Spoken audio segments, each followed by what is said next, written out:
Dato Fiafia Mai musika si fifilo yo le tai o le tau ne le as falai le as sumar fitu le nei o yu lai le wa tatu yai ta wolonga foi le fe mga luenga pe ona Fiafia Mai nisel malo tatu wa tunu e ai fifia le loto le nei tai o fo malia so matongo fie ni fu yaso wa mai le tu e fa popo yaso le tatu wola e tu e fa talo fa tu ai ma fa fe ya tu le pa ia mo lungo le tatu wa tunu e fo o tatu te mafuta ma tatu to e nuti me monongi le tai au le matongo fio le li lona lo fa safua lona anga le leia ti tatu lana fanau e na fai fo na tatu to e filua tatu te mafuta e lungo le pokalame le Fiafia Mai pe ona yai ia le to lungo lana tautua mo le nei va yaso patalo fatua ila le nei tai au ile pa ia le tatu watunu le mafuta mai nei tatu tu asin sina tu amatu tu ai mota malawa patalo fatia te utouta mama tina matu tua le fo mafuta mai le nei tai au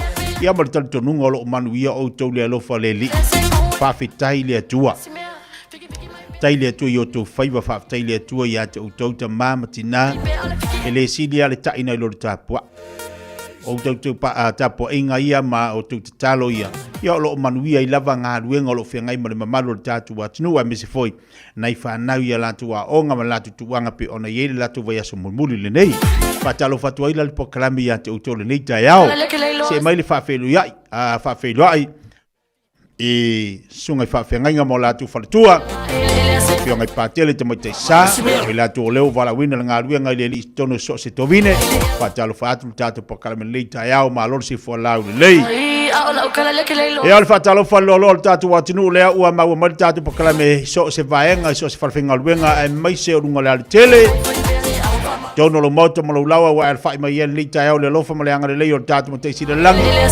pa pedo ia tu fatalo fati ia to e malo lo su malo fa malosi ia le lofa male anga le yo tatu tua wana le se no ia te tatu le mo fai no tatu te mafuta le tai ele ma fai fone fa wa wino a unga luenga ia e mo se foi a unga luenga i matatu pokalame fa so ile aso male aso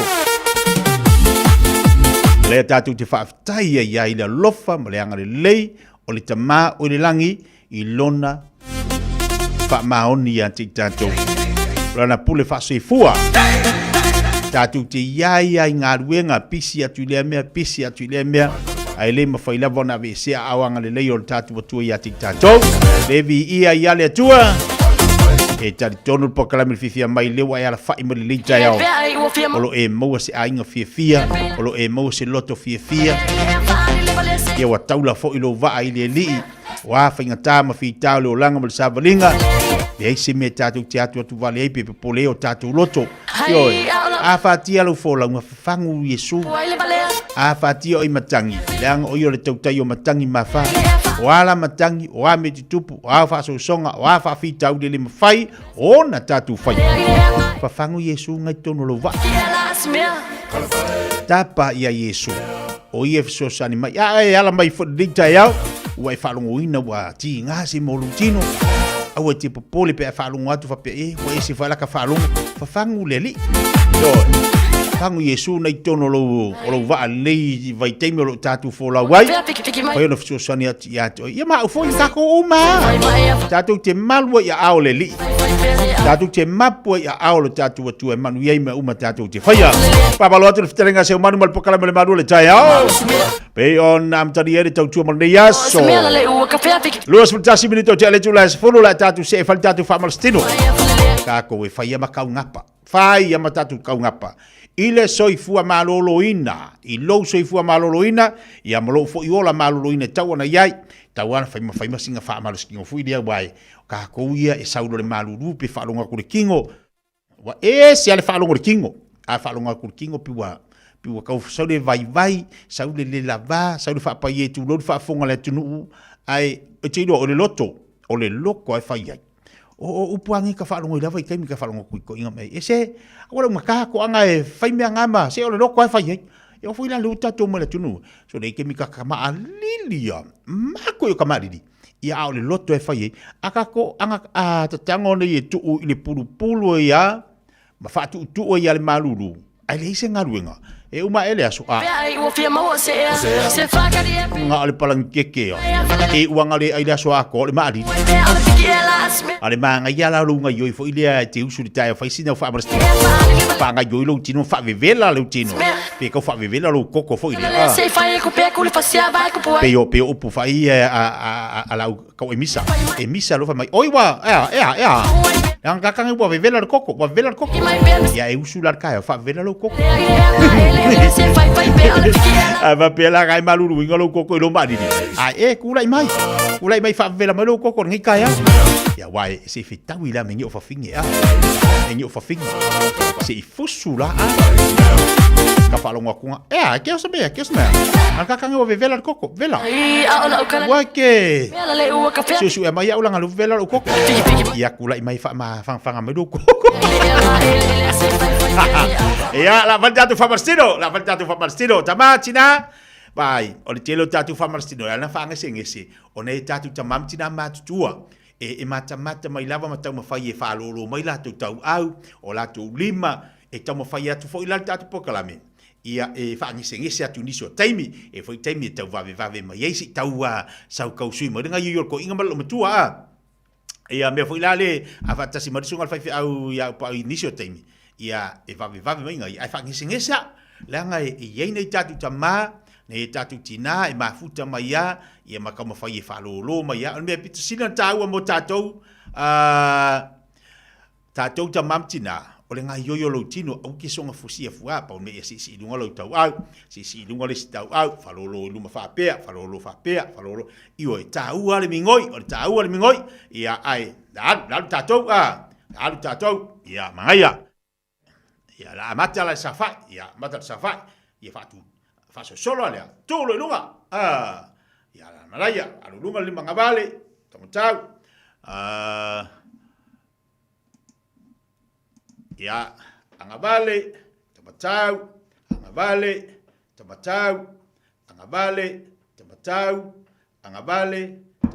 ya manaya yo fata sidunga lima o faka sidunga yo kapiri yang ilunga tapiri yang ilunga tau au ya lele ya fadulunga tau au manaya fadulunga fa ka fa masusui mai kau au wa lunga po e ka kau au le se nga luenga kau au kai au ngaya ya falolo iluma manaya tiene falolo iluma tau au ya ngaya ya tango fa pea tala fa pea ulima ya tala fa pea vai ta fa pea ya u moto ya alfafo pi vidi fafo ia vilivili tonu, alunga tonu, ia alulunga,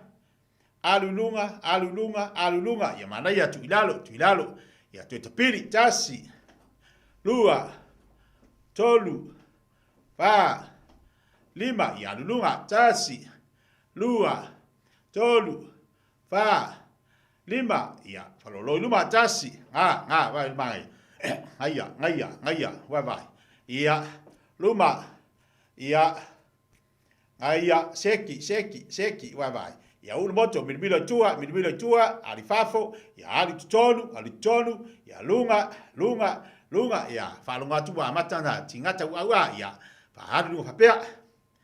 alunga hapea, pie, kanga kuulalu, ia, toso manunga, tasi, lua, tolu, pa, lima, ono, ia falo, tasi, lua, tolu, pa, lima, ono, pakakinunga, tasi, lua, tolu, pa, lima, ongo, ia, huka, tafa, tasi, lua, tolu, pa, lima, ono, ia, manaya, tuyari, tasi, lua, tolu, pa, lima, ono, pakakinunga, tasi, lua, tolu, pa, lima, ono, ia, alotafa, tasi, lua, tolu, pa, lima, ono, ia, lei, seki, mana ia tele, mana ia, tatu wola le vai, leu manga ia, leu kau, pale sulusi markau au, ia,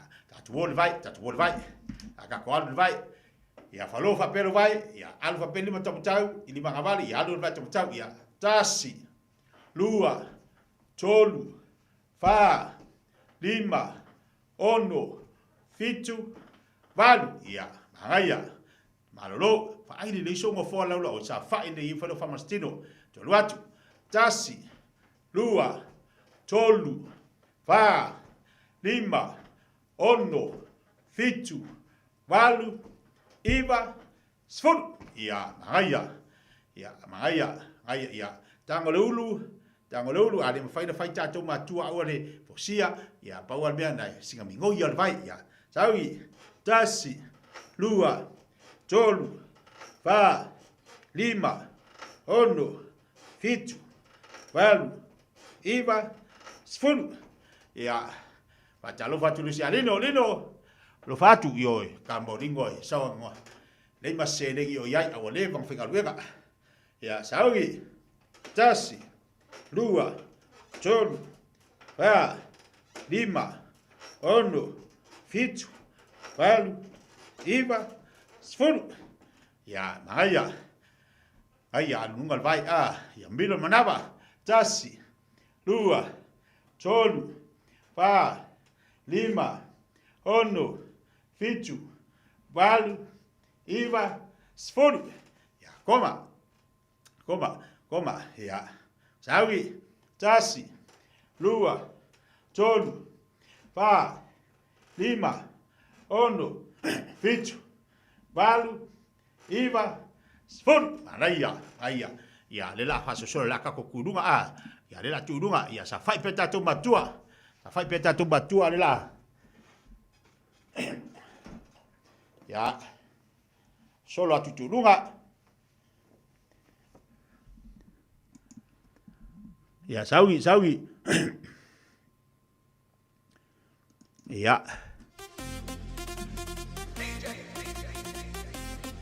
ayoi pangayol tino, luma, tas, lua, tolu, pa, lima, ono, fitu, valu, iva, sfunu, lunga, tas, lua, tolu, pa, lima, ono, fitu, valu, iva, sfunu, tas, lua, tolu, pa, lima, ono, fitu, valu, iva, sfunu, ya, mangaya, sawi, tas, lua, tolu, pa, lima, ono, fitu, valu, iva, sfunu, tas, lua, tolu, pa, lima, ono, fitu, valu, iva, sfunu, tas, lua, tolu, pa, lima, ono, fitu, valu, iva, sfunu. Ya, laku. Laku kasih ya. Kas. 10, 2, 1, 4, 5, 6, 7, 8, 9, 10, 10, 2, 1, 4, 5, 6, 7, 8, 9, 10, 10, 2, 1, 4, 5, 6, 7, 8, 9, 10. Ya. Lakules ya. Lakules. Awi. Lima, 10, 2, 1, 4, 5, 6, 7, 8, 9, 10, 10, 2, 1, 4, 5, 6, 7, 8, 9, Lima, 10, 2, 1, 4, 5, 6, 7, 8, 9, 10, 10, 2, 1, 4, 5, 6, 7, 8, 9, 10. Makakala kawau. Oke, 10, 2, 1, 4, 5, 6, 7, 8, 9, 10. Lima, 10, 2, 1, 4, 5, 6, 7, 8, 9, 10. Lima, 10, 2, 1, 4, 5, 6, 7, 8, 9, 10, 10, 2, 1, 4, 5, 6, 7, 8, 9, 10. Ayah. Minggoy mo ya kawau. Kasih cek ya. Awi. 10, 2, 1, 4, 5, 6, 7, 8, 9, 10, 10, 2, 1, 4, 5, 6, 7, 8, 9, 10.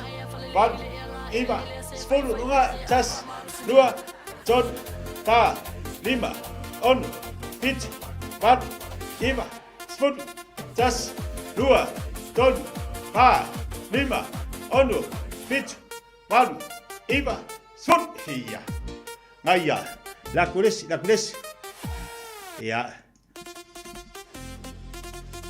Harus jatuh baik ah. Awi. 10, 2, 1, 4, 5, 6, 7, 8, 9, 10.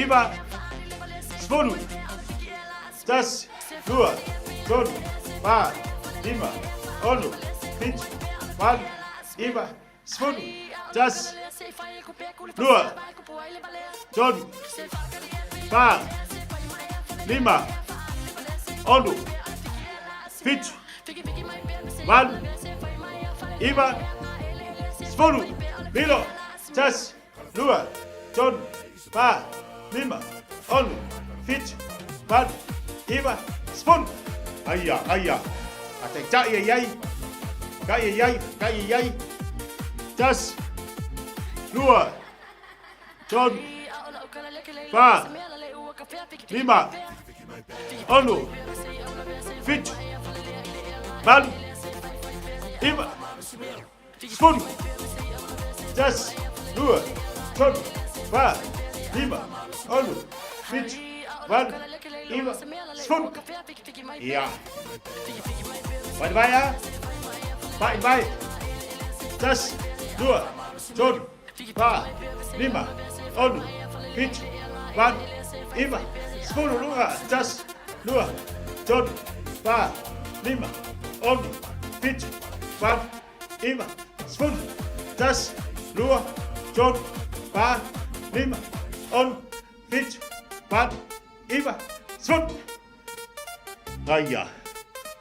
Ya, kasihan seking agak kau baik ya. Ayah roa. Laku dor kako besi. Papa lo si mai. Ayah. 1, 2, 3. Gas. 2, 1, 4, 5, 6, 7, 8, 9, Sfunu, Tas, Lua, John, Fa, Lima, Onu, Pit, Wan, Iva, Sfunu, Tas, Lua, John, Fa, Lima, Onu, Pit, Wan, Iva, Sfunu. Ya. Baik mula baik, baik mula baik. Kau bakang kami bela baik ah. Bakang kami bela berkapa? Awi. Gas. Tas, dua, coba, fa, lima, on, pitch, one, lima, sepuluh. Tas, dua, coba, fa, lima, on, pitch, one, lima, sepuluh. Tas, dua, coba, fa, lima, on, pitch, one, lima, sepuluh. Ya, ini mulai baik ah. Mulai baik.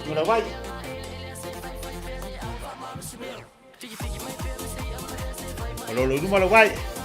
Malolo du malawai.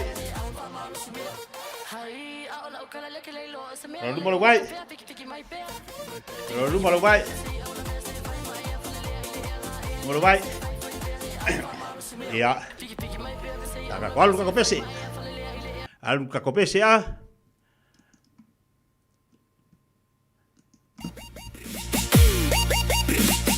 Iya.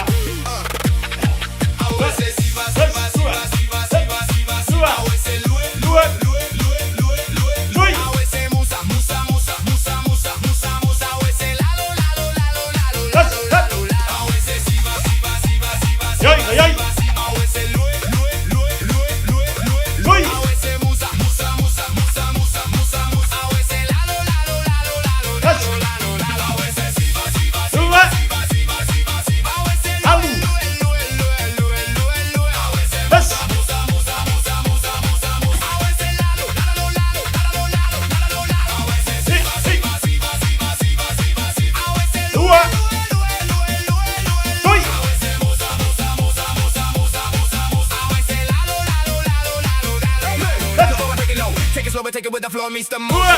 I'm coasting on the wave of the rhythm you gave. Now floating like ocean devotion. No potion, no hocus pocus. You moving, the focus explosion. The room is in slow mo. You frozen, you chose them. Now everybody in the radius knows who the goat is, and it's no contest. In the way that you step left, step right. Now you center stage. Now you feel like got them hypnotized. No alibi when you move like that. You commit the crime and the verdict's in. Guilty of killing the vibe with the way you glide, but it's justified. Let me testify. I'm a witness to the fitness and the business of the body talk. No interpreter needed when you walk. The hips do the speech and the feet do the chalk. Outline the scene while you redefine me. You a queen on the floor, no pretending. I always say siva. I always say Louis. I always say Musa. I always say Lalo. I always say siva. Hiya. I always say Louis. I always say Musa. I always say Lalo.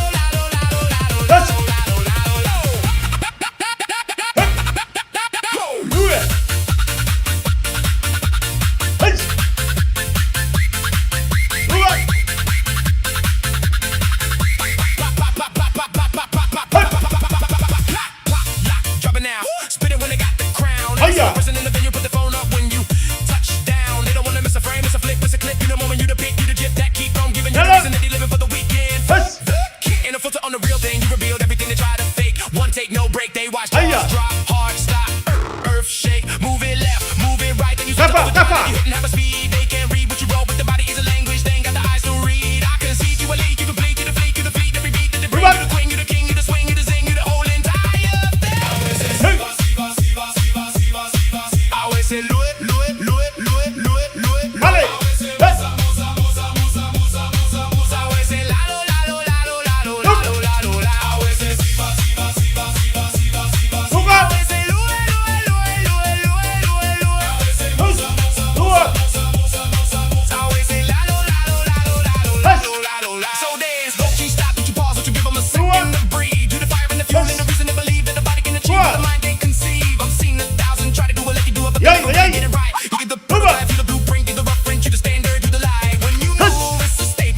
Seki mingoi al chino a. DJ Sua!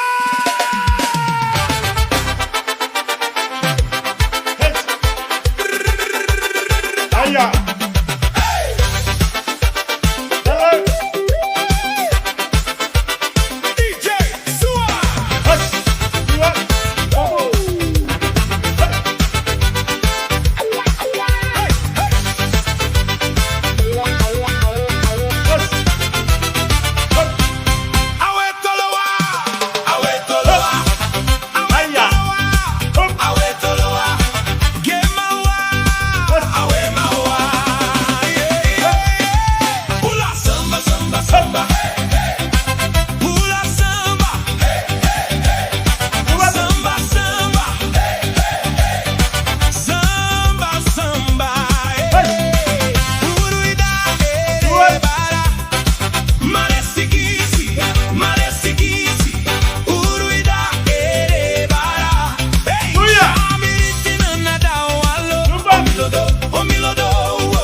Malo.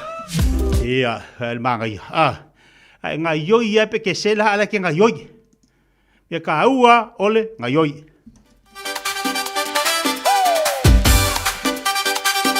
Yoi, Y de música, Fiafia. Fiafia.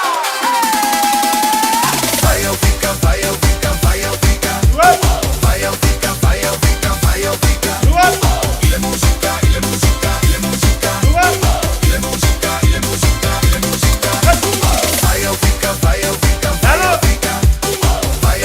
Fiafia.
Seki ka kau.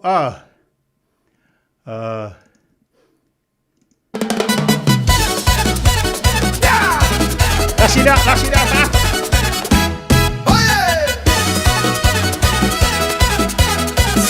Mai. Sea wae, te no puoi la loe. Siva mai fatamilo, ma tu siva we fai o fica.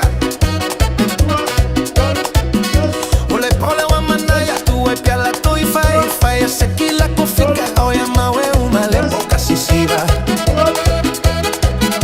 Lima y lunga, lima y la lolo, mai molo tangata. Faunga mai ole pese, aya wale shole tene.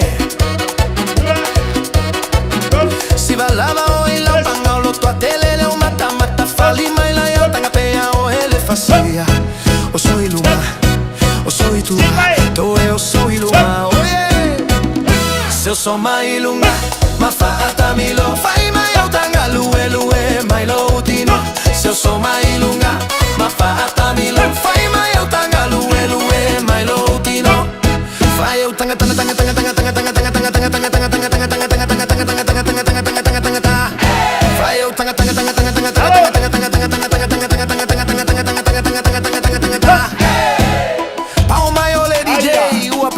musica, massa ole afuma mai le fama lo siti no. Si va mai a le fa vai fa lusi mai le po lalo mai lue mai magaia. Se wale kukue si va mai fa un ale bese mamma ole meanga au mai ai le faili.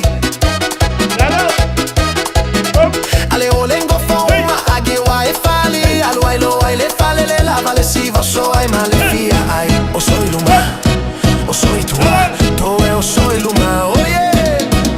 Se eu sou mai lunga, ma fatami lo fai mai o tanga lue mai lo utino. Se eu sou mai lunga, ma fatami lo fai mai o tanga lue mai lo utino. Fai o tanga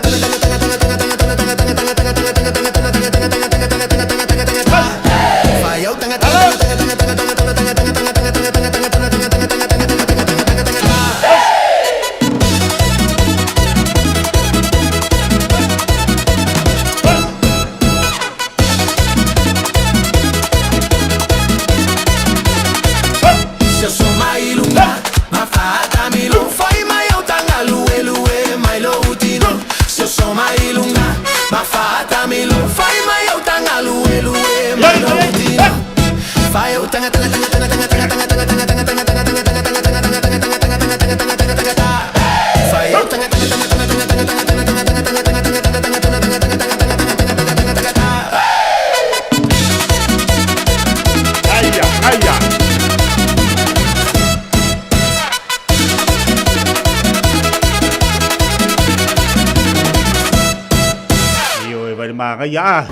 Get your weapons. Ya, tu se ba le peselea. Tu fa fo ye maso lo tino. Ai, fa maskingo afu tino. Shama, excellent. Sol, pa, Jehovah Shalom, solo file. Sol, Jehovah Nisi, solo malo. Das, Jehovah Rafa, Shalom, malo. Das, Jehovah Shama, excellent. Das, Jehovah Shalom, solo file.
Malo whaftai mo tātou atinur tātou whamarastino nei tae ao ona ua angai mele si tātou po kalamele ia anga manga ia whaafu sorivi. Ia leli, se mai nisa tātou whaaringa tala tātou free marketi. Tala lor tātou leina mo tātou free marketi. Te whaawau fu ilo tātou po kalamele nei tae ao. Kia ora Aotearoa.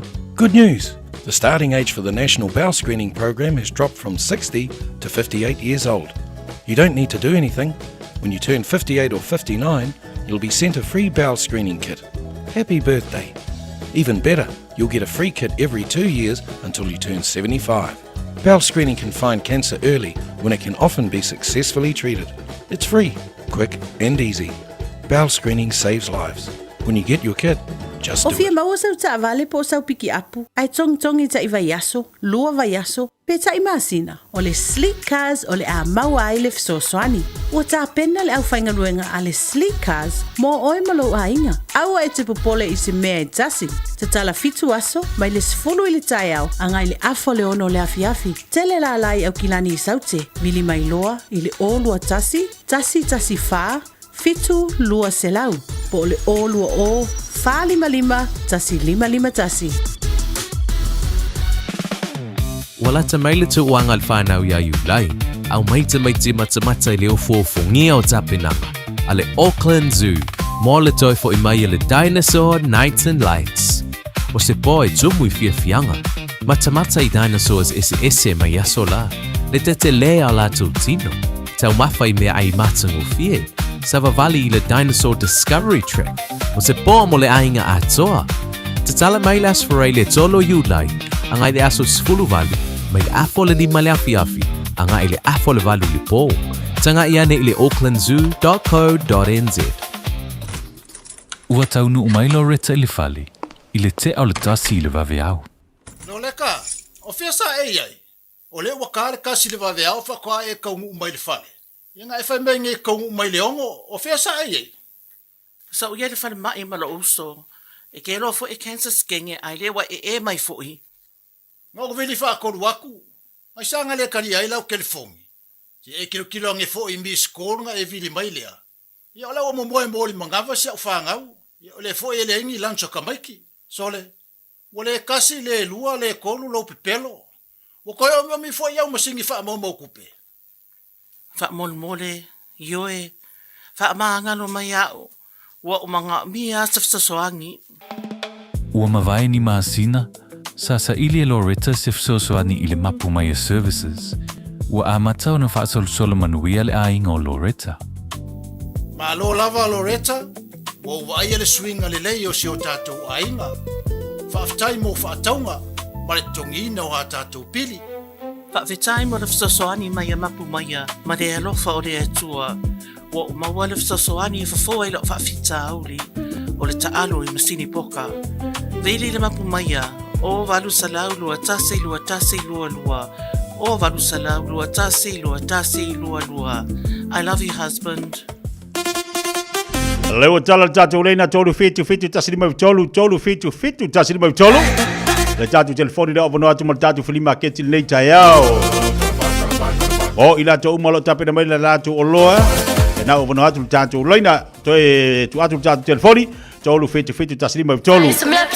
Tātou se lunga tātou free marketi talofa. Talofa tia. Palolo sai melo sunga. Sai fua manuia. O ako kapolo e lima la ia aluka i lusu kala ile ako e kasi. Ia meu tools kuai uma whainga luenga ia ole koe mga omia ia sawaka kapola kau sau ave ia ave umai. Andai el tātou telefoni? Ia ole olu tasi lua tolu olu 0212357064. Ma lo whaftai mo atu ta free market uso manuia tela lau tai au. Ia manuia le aso whasai fu. Sai foi ale lei tala pel tātou leina. Tolu fitu tasilima tolu fitu tasilima tolu tātou free market o lo iai ia le tātou lo ai. Laulau ai fou ale laulau ai o lo iai ono no foa lo iai ma le laulau ai. Maua ia matatu no foa le sitting room o le tolu no foa ma le lua. Lo winga lima no foa. Maua le double bed. Maua ma le tatu double bed le tatu free market na. Ma le tatu masini tamea. Ma le tatu masini tamea o lo iai le tatu free market lea. E iwa kilo kalama le mamafa. O winga o le mamafa fu lo tanga me faina vi ai. Ofisa iane ia Ana Rosa ile olu fitu tolu o valu ono fa valu tolu. Olu fitu tolu o valu ono fa valu tolu. Tatu free market ina faina so ta ia ile tatu musinta me le ona o la anga ile ainga le I la move le mafu anga lua wala tu free market talofa. Tatu leina talofa. So fo manguia le sunga le rifa salau. Malo do se vai. Ja, so fo. O mo filea ke we van there Toyota Ace. Mo ya filea foi ki o foi ko ama. Avoi. Fa pe foi mo ya ki o ka pe mo mingi o ka e yo fale ma. Ya lo ke fongi ole o lo tasi o valu lima fitu valu o lo tasi o valu lima fitu valu ma wi lo waso mo le weekend. Tai fa tele sunga mo di hol taya. Ya, talofa. Lima keti salo mai? Talofa. Ia.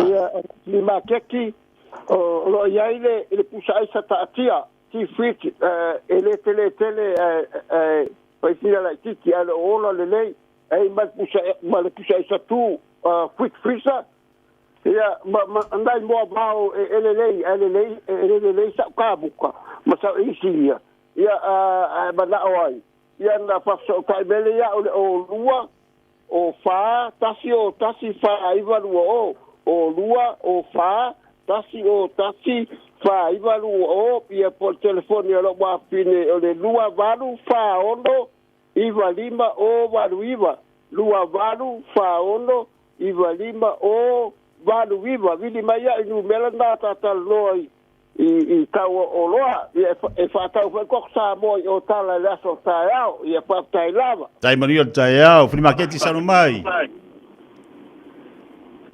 Kalo whakikia. Ia maroro se mai. Alo umbela le 021-027-17636. Alo maua o fe whangoka ai se mga o se o whangoka ia vidi mera umbela ngā whakaikele kikia. Malo whaftai maria tai au, whima keti a wana pēr nei minuto lo toe. E lunga le tatu tau tupa le ranga si whonga reda Samoa le tatu pakalama le tai o las whalaile.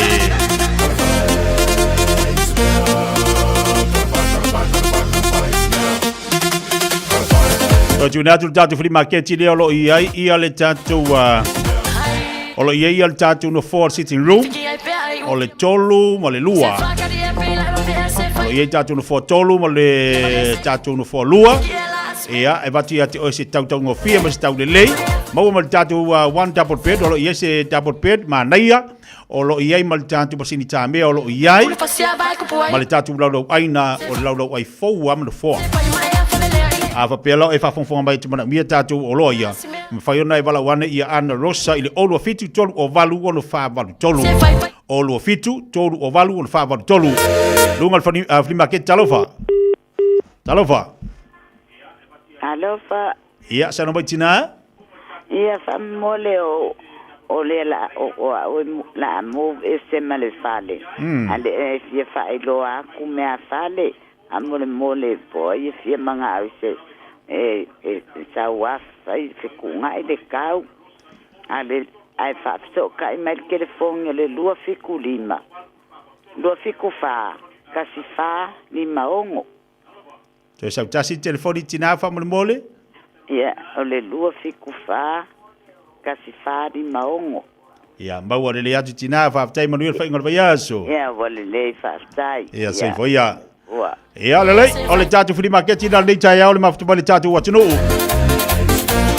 le atu le mfantu na mai la tu o lo inungo tatu pokalama le tai au le sfalaile. La tu bolis fa ponga le tau tu mal le pokalama free market tatu o lo le atunu. E ma fai ona sosani ai na tatu ainga tu amata. Ia matatu foi wa uti le fasoa ia vatua le leina e tango to e fai to e fix le leina ia ola mo foi sinafa ma venga ma se sosani mo tatou e wa ni vai temo tau tar sei fuanga ia tatu te lo ale me au ngare le tono tatu ainga ina o tule malte bele wati le tatu no lava le tula se football tasi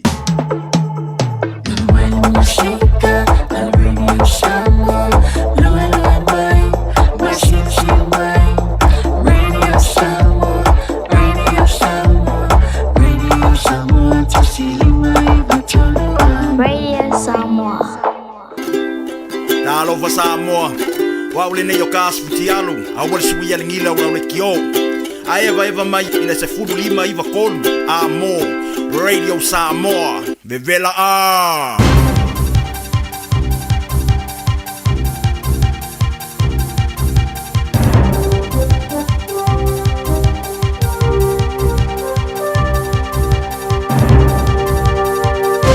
In this update, an investigation's underway after the Civil Defence website crashed during last night's Fiordland earthquake.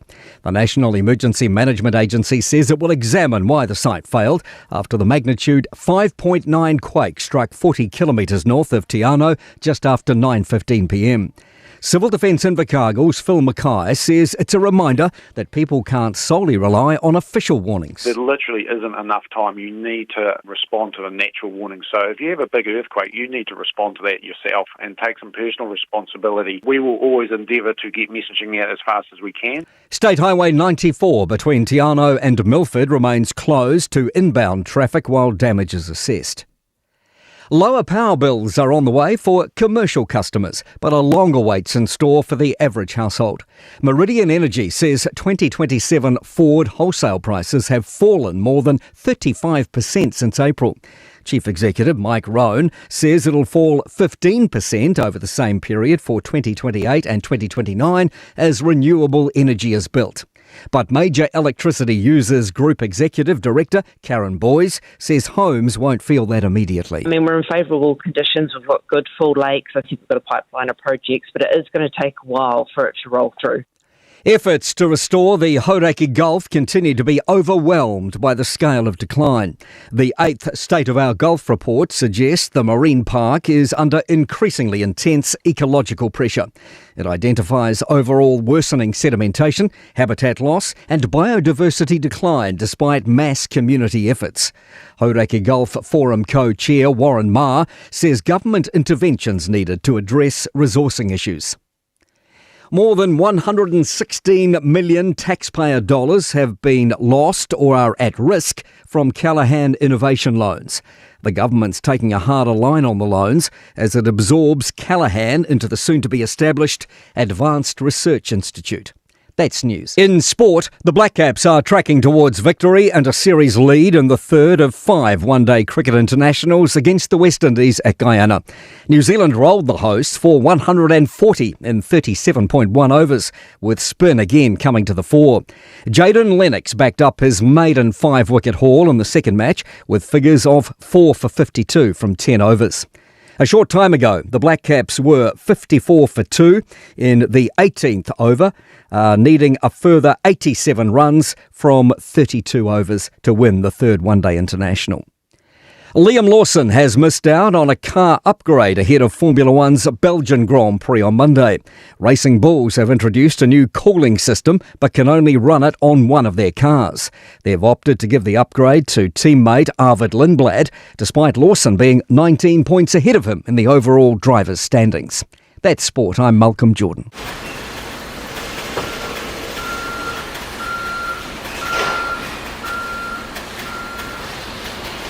Tole, e ka ano furi e whai ungol vai asu? Aia, wai anga o mai so. Le leila, manguia ka ano, ai whai se se whalo mo morkingo e mo mio oila song fua. E a fia maisi, pe a e levea, ma le ma whai ona e whainga luenga, e maua whamatalanga atoa I le acc.co.nz. Ua le wasa I whala belave, ua leilo ale mea whai, o le friendly loans le aua unaga e whai, mea ma whai. Le tamaitai o Agnes Towers mua o le atau tua mo oi. O walu se lau fitu I vaiva o le tali o lo wha moe moe. Le Friendly Loans mo nono ngā tupe, tuatusi, lo fitu di, Waiparera Avenue, Henderson. O mo mia ni ngaluenga whai I lo whali. O le living space o lau company if so soani I le whale leo mau te malawa. Amana o mia se papui pui, carport, canopy, be wha faulau heat pump, whaisau dick, wha ka peta lo whale. Whaapsota I mai I le living space. Via 4 quotes, mau le sosoani I le finance e le aise deposit. Vili mai loa le living space I le o valu se lau, 5 whaono, 5 valu wha. O valu se lau, 5 whaono, 5 valu wha. Le Shine Dental, susu mai le lato falefou. Botele mamata ngofie. Il faya fole siaki o oloa fa apele ni fa pietasi. Moe wale stella mai o fou mai ile Shine Dental ile na le lima selau i vaiva tala. Faya fua quotes mo le wins ma le ACC. Patasi ai ma le fai fua tong fitinga. Moe full valuto sanga ngai lalo. Le Shine Dental. Hafia mai loa ile lima fitufa Great South Road manukahu. Telefoni lua fitu ono fafa, lua fitu ono fafa. Shine Dental, your smile, our passion. E ya inga fapito. Te alofa Samoa, o Mr. Cowboy Lene. Fafafonga ma mai mo mai bea i le Radio Samoa. Yeehaw!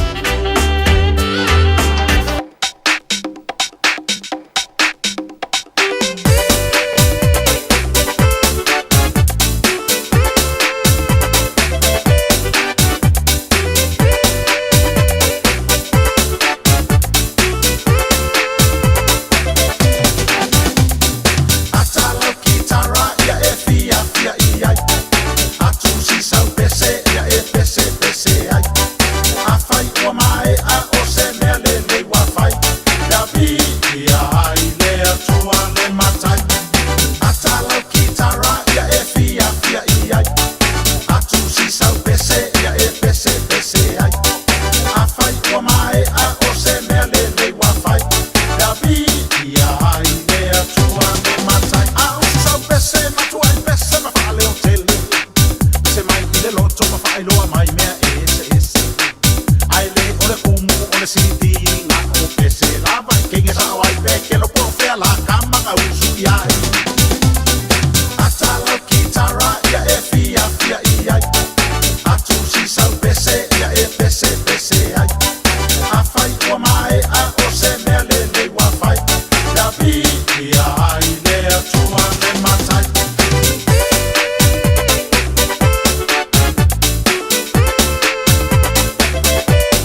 Ba Fiafia mo tātou le tai au le ua talima te mele wati. Se football valu minuto te nei le tula se football tasi.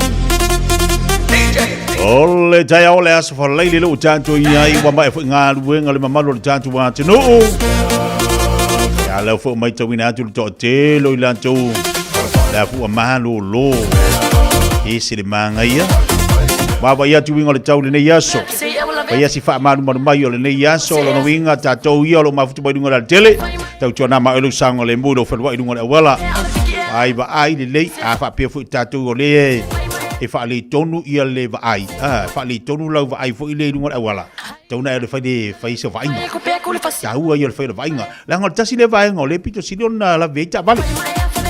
Ai tilo foi lai lau senga mala unkia langa le tasi na vanga le fa leanga le tire na o fa solo ato dunga awa ai ke ko ai isi kamika ke fa ko ile la velta bala fa mi olanga le leanga le vai ale mani foi la e foi tu atuai ma tu ala tu tatu atu ai lo fa le tonu lau tilo mala sile lunga awa wa fa le tonu lau vai le fo mai ai le fo mai e fu ala vai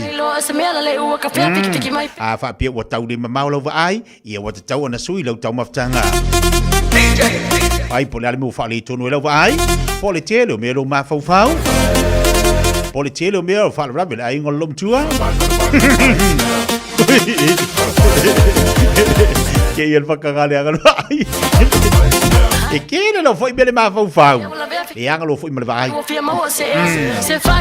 tau tu nala matatou au fale tonu lau vai le fo mai fai lo vai ngai dunga wala au tele le mo tatou na i ka ko si yakil ka ko vai e que o fale ko e wo vai wo i ka ko vai wo fale tonu e wo ye iska ka fo e tu ai le tamama le tina o matutua e tu ai tu ala ye fo le sito ina mal silo matua tu lo fa fo mal tatou tunu o le makua le leio lang fai kau kusi.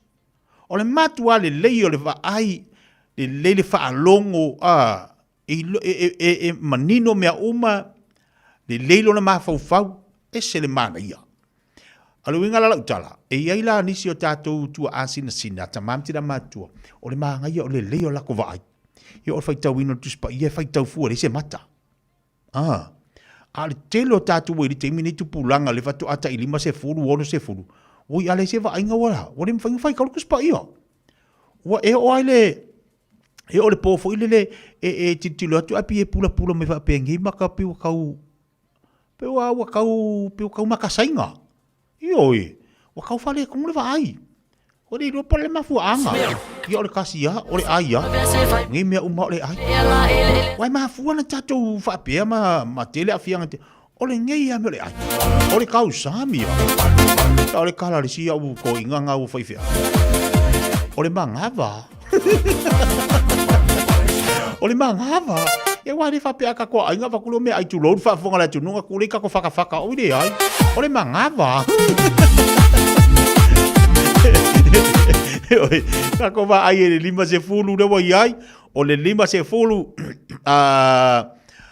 lima se fulu anga ilunga sorry wa ka va ku so mo vainga ba ko so mo vainga ba fa le ko vai ia o tangata o le siala ia e ki nganga le vai oi ale fai ki finga ia manga o asi kausuide si kaidi la ko e te lo e a fai nai lo pupula e a fai nai na yo fofonga fo ile pe fa pe te a fe so vai ngai le lo vai vai pe ki kilo kwai ki kilo pesi do makuanga ki kilo mai ia pe ki kilo foi si ko inga alu ai le lava pupula ia mo inga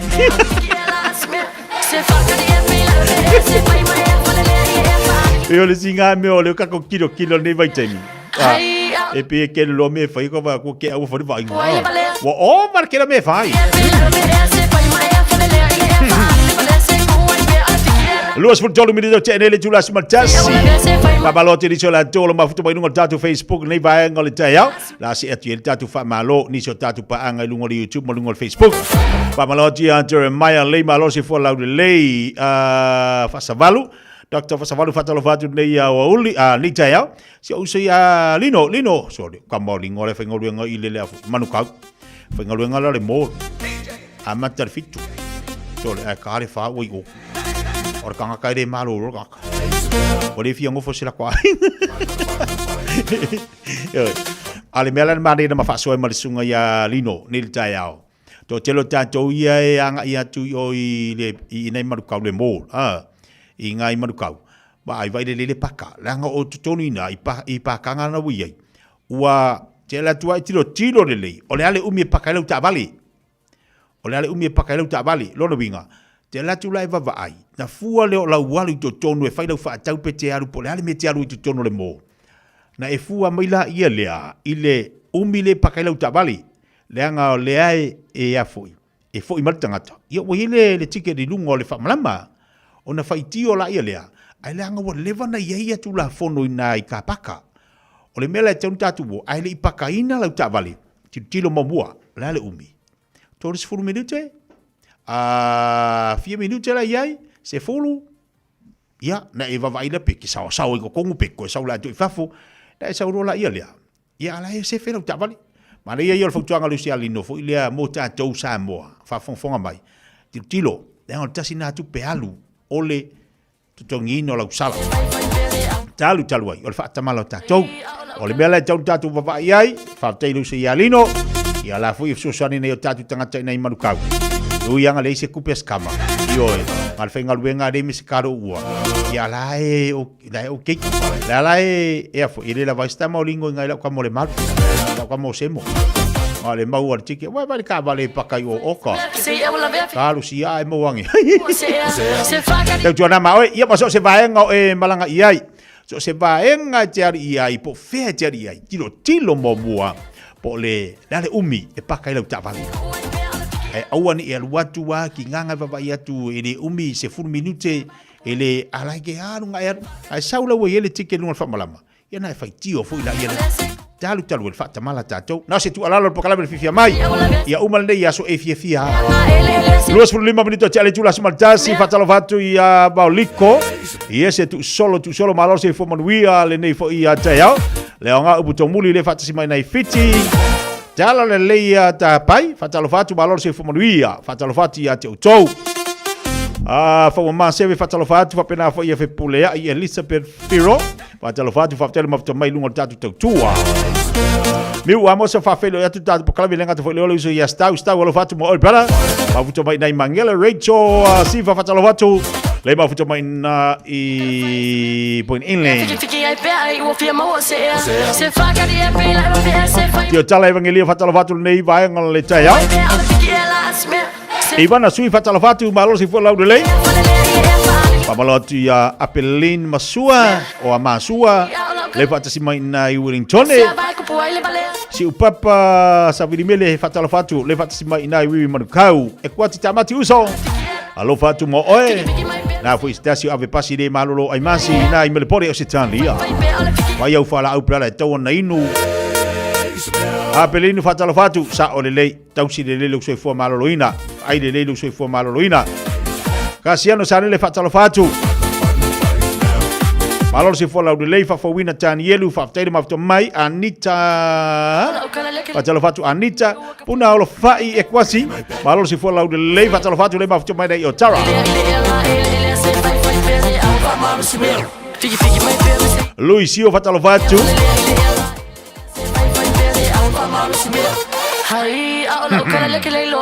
Ai sa o. Ele anga le va ai mengir ko inga ai lo makwa bar ko pula. Ke ier ko sa o va iva ko bolisi lo makwa wa. Ya fatalo fatu ya salpista balor se fola de lei fatasi mai dungal tatu po kalame. Pasa ulu poao. Fa tede mafta mai. Tatu taliwati fa Fiafia ngal nei vaenga ole tai au. Awolo fatu bole malo tatu wa tino. Fai mali au fofanga. Mawa pe olon sai. Mawa ole Fiafia. Tu le oli le ilo loto. E manu ye me umti fa ya luas fu valu minuta te ale tula se fu maltasi.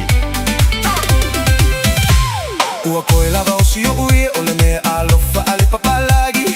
Masi o ola e kasiga au mai lavo ke ola ola i. A ole ua ko o mai, ma u ko fa saga mai. O kali o le kusa vali koe fa saga aga i kai. Mali e fo i ole ola, ai le ai o ki ma fau fau. Ai ga o se fa maga ku ele vale a gei fagau. A o mai la e a vaku e fa pefe o la u fagau.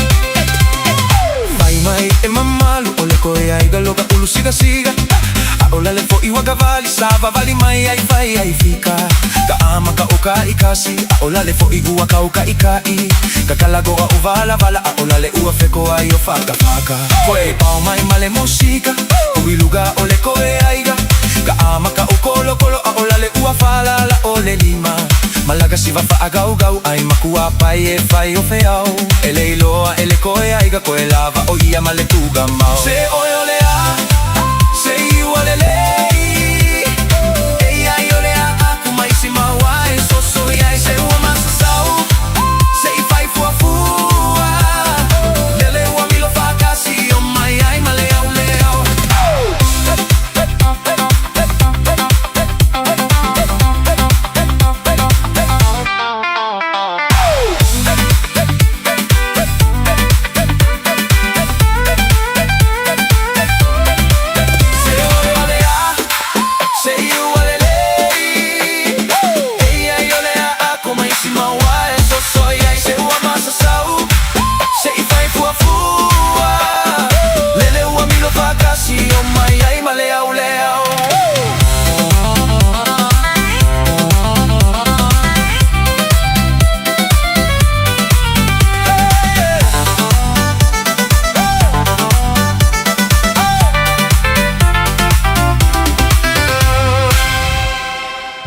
Why did I join People's Panel? Because this is the city I live in, so I care about it, and I wanted my voice to be heard.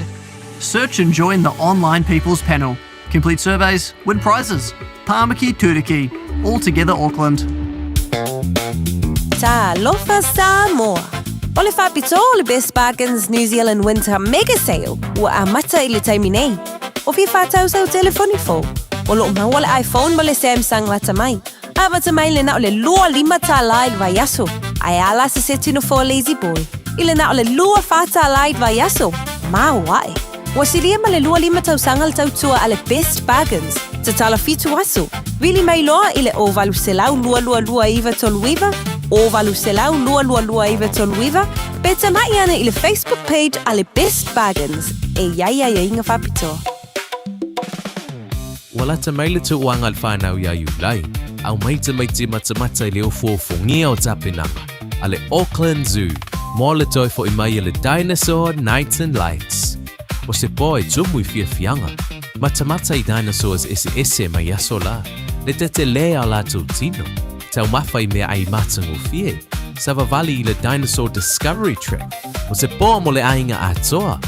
Te tala mai le asfarai le tolo iulai. Angai le aso sfulu vali. Mai afo le 5 le afiafi. Anga i le afo le valu li po. Tanga i ane i le aucklandzoo.co.nz. O le Samoa Realty, ua whaatutua i Samoa ma Amerika Samoa. Ua lata i le whaasfulu tau sangala na au nanga. Latau te whaatawina whanua ma whale, whai alisi o whale ma pisinisi. E o i le iloiloino o tau whanua.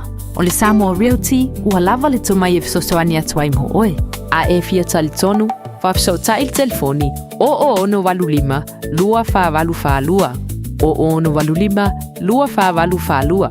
Petanga i ane i le samoarealty.ws. Samoa Realty, our island, your home. Talofa Samoa la tunu pene. O leo tu amtaria le unanga le tatu tui Samoa Manhattan Function Center. O wali tau tuaino le mamalu o so tatu watunu u ile nei tausanga. Mo so se whamoimoe, whaipoiponga, maliu, aso whanau, reunion, company functions. Mātou te keiteira fo i tau maftanga mo so se whamoimoe. Tui Samoa Catering, Tui Samoa Band.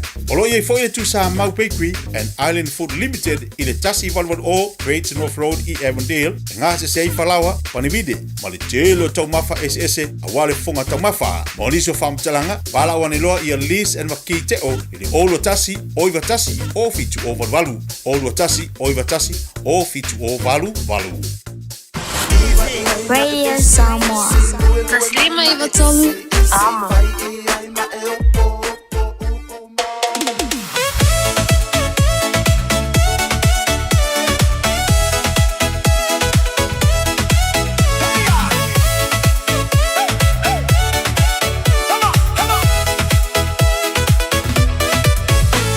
Ole poa maluru ua pepe foi au vai kuku. Kinga mailo kingo ile kau feo ngengamu.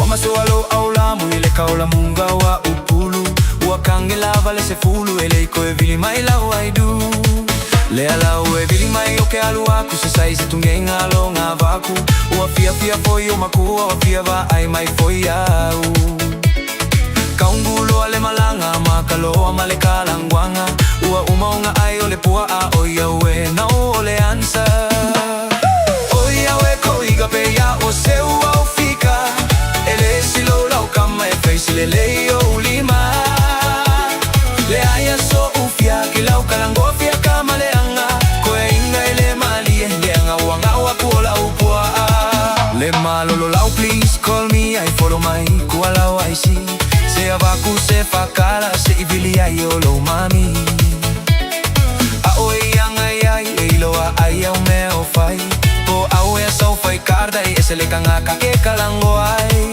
Ia a mea fo inge i vili se se wa sue o ki ai o le pasese I le fia va ai le kenge masionga le o pe o se pepe Ai se i folo pea o le kinga le anga ua sau ai fo i male ma E kasia la ka whanga whawa o le ua pe le o ngā Oi au e ko iga pe ia ua se ua o fika E le silo lau kama e feisi le lei au ulima Le aia so ufia ki lau kalangwa fia kama le anga Koe inge le mali e le anga ua ngawa ko lau pua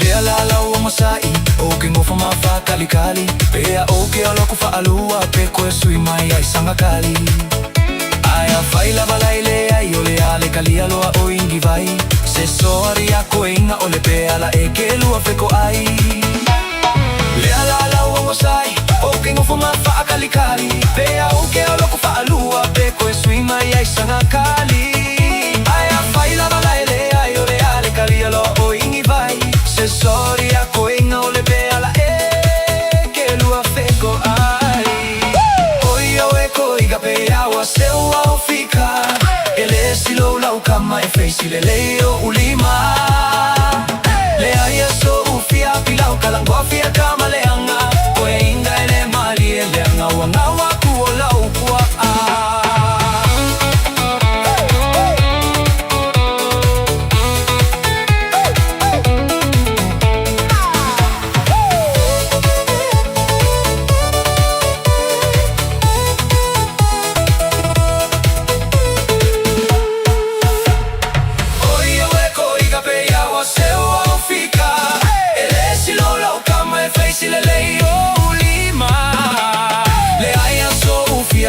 Kalangofia kama leanga Koe inga ele mali ele anga Uanga uaku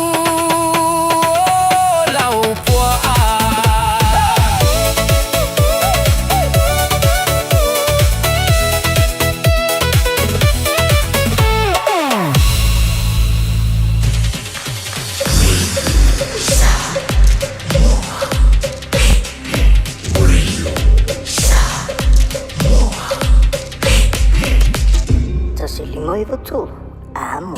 Ua mawhai o na aura tula polo kalame le leimo o ia so taitasi o na o le langolango malosi le whale maliu a se alo le atunuu o ese tātupu Funeral Directors i Manukau City. O kalame le maoe, talo whala. E to o tauta lau le pasese o le Aegina na matu tu o Brisbane. I le aso luas fumale fitu Januari, lua o lua tolu.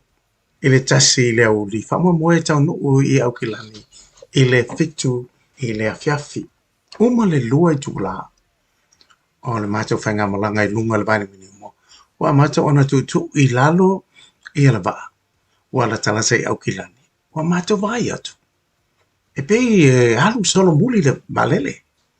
Na umi lava ona whata milo I ale valele lunga o le ea. Wa te ama mau le taimi sa tau ona tau nuai I au kilani. Ai walau mai loa le kapteni. Ua le mawhai o na matutu lau le. Ona ua lolo vaia atoa ia au kilani. Ona le tonu o le tau, o le anga le tau. Le matau te taa milo. O whata le tale pe mawhai, ona tu lau ele le ba. Pele ai. Ia o le taimi lea. Ia o sui ai la ngona. Wa ai atu. O iai le popolenga le totele o tangata. Ia wa a fia tuai mo fo ima. Ma unei. Ona upu nou lea. Ma fai lau ta talo. O upu muni muli la o lau ta talo. Lau whapea. Lea tuai. Wai ea. Wana o se au na ea. Talo fai. Si o to luama si ap whanau. Ai o whalongo atu whapea le. Whamatalanga. Ale to ina palangi sa manu nufu whatasi. Ilungo le. Mato whainga malanga. This time you need a friend in high places. Na te ilawa. Ua o pese loa. I am a friend of God. O a ua le woa le tua. Ia kopo lua wha ipo lua suma le toru. Whai mai na wha tua Abrahamo I le tua. Ona ta ua ilo o ia. O le woa le tua. Ia o inga o le talina o lau te talo. Na o pese ai lava lea. O hau o le woa le tua le taimi atua na mato yei lunga. O le vani mademo na o pese. I am a friend of God. Na le liu le mato wa anga I Christ tete. Na mato tula wa ele manuia. O le alava la o te pese o hau o le woa le tua. Ia pese roa. O oio le woa le tua. Ma mani tua. Ele lei mo oi. O le ese tatu pu funeral directors o se fale maliu Samoa o le tali foilea o taimi whengata ona o le malanga al maliu maleoti e mawhaifoi o na latu awina atu ma awina mai tino maliu o e pele mai so o se atu nuo lalolangi mala auno le ese tatu pu funeral directors i le lua ono lua tolu fitu o pea fiuane ele se fulu male balu Norman Spencer Drive Manuka City.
Lona mamalu e maua luga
le tele le tu vele fa fonga mai ele tatu fa fianga fa nganga na tatu lo le fa maoni ma le fa maoni o le tu ya ti tanto le foi yaso ia mal to lungo pe klame le mo pe na ba tu se tau fa nganga mas fa ala I au mal fa mars au mo tanto ya le upo le tua pa malo fa tele sunga fa nganga ia so dia longo Joshua ya la ba fang mai la upo le fianga pa ele tua mo tanto le yaso mo le yaso ia mal fa tele sa bola tu pele wala pokalame tu natu a ele fina ngalo e te tala mai lo loto te fa fonga I ai mo fa ngolongo tatu te le lo le ta u au mori le upo le li le fa tai et fo tatu what no fa tai le ilo taimi wa fa va no ina te fa fonga mai ai a mo moli atu le upo le tu ilo loto ma lo fo ilo ya nga te le mo tatu so swani le tatu fo longa te belo wati lo te se football family te talo le tu la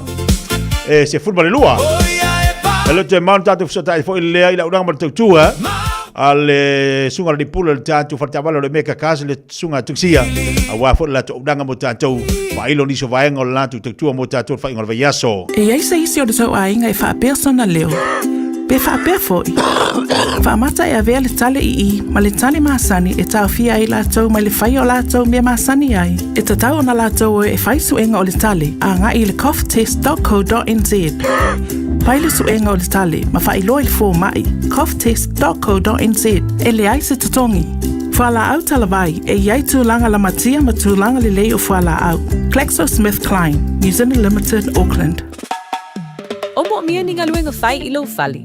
O le living space o lau company if so soani ilu fale leo mau te malawa. Amana o mia se pa pui pui, carport, canopy, pe fa folo heat pump, fai sau dick, fa ka peta lo fale. Fab so ta I mai I le living space. Fai a 4 quotes, mau le so soani ilu finance e le aise deposit. Vili mai lo le living space I le o valu se lau, lima faono, fa valu fa. O valu se lau, lima faono, fa valu fa. Mom, Dad, asia e te lua pisa so oi. E fe e alu so oi ai, Mom. E fa alu ai tato tupe. O te le lava. Le lua misa so oi a uluma. O masini poka. Ua mafu ai le vevesi o lua. Ai fa afufunga fo I. Wala aule au nanga. Ale mapu maya. Ile o valuselau. Lua tasi, lua. Tala no iai. Pa asole mu iai. E mawai lo o lua fia. O valuselau. Lua tasi, lua. I love you, Mom. I love you, Dad. Hey, don't be that guy. Or that auntie. Ignoring a sore throat. This isn't just some drinks and lemon tea in your sweet situation. Untreated sore throats can lead to rheumatic fever. Nobody wants that for their family, eh? Go get your Pepe's sore throats checked at your GP, school nurse, or pharmacy. It's quick, easy, and most importantly, free. So come on, whānau. This summer, take care of your tamariki. Get it checked and get it treated. For more info, hit us up on socials at Stop Sore Throats or visit stopsorethroats.nz. Talofa sa mola tunupele. O leo tu amtaria le unanga le tatu tui sa mau Manhattan Farms and Center. O wale tau tuaino le mamalu o so tatu watunu ile nei tausanga. Mo so se whamoimoe, waipoiponga, maliu, aso whanau, reunion, company functions. Mātou te keiteira fo I tau maftanga mo so se whamoimoe. Tui sa mau catering, tui sa mau band. Olo ye fo ye tui sa mau bakery and Island Food Limited I le tasi valwan o Great North Road I Avondale. Ngā se sei whalawa, panivide, ma le telo tau mafa SS, a wale fonga tau mafa. Mo liso whamtalanga, wala wane loa I a lease and maki te o, I le olo tasi, oiwa tasi, o fitu o valu. Olo tasi, oiwa tasi, o fitu o valu.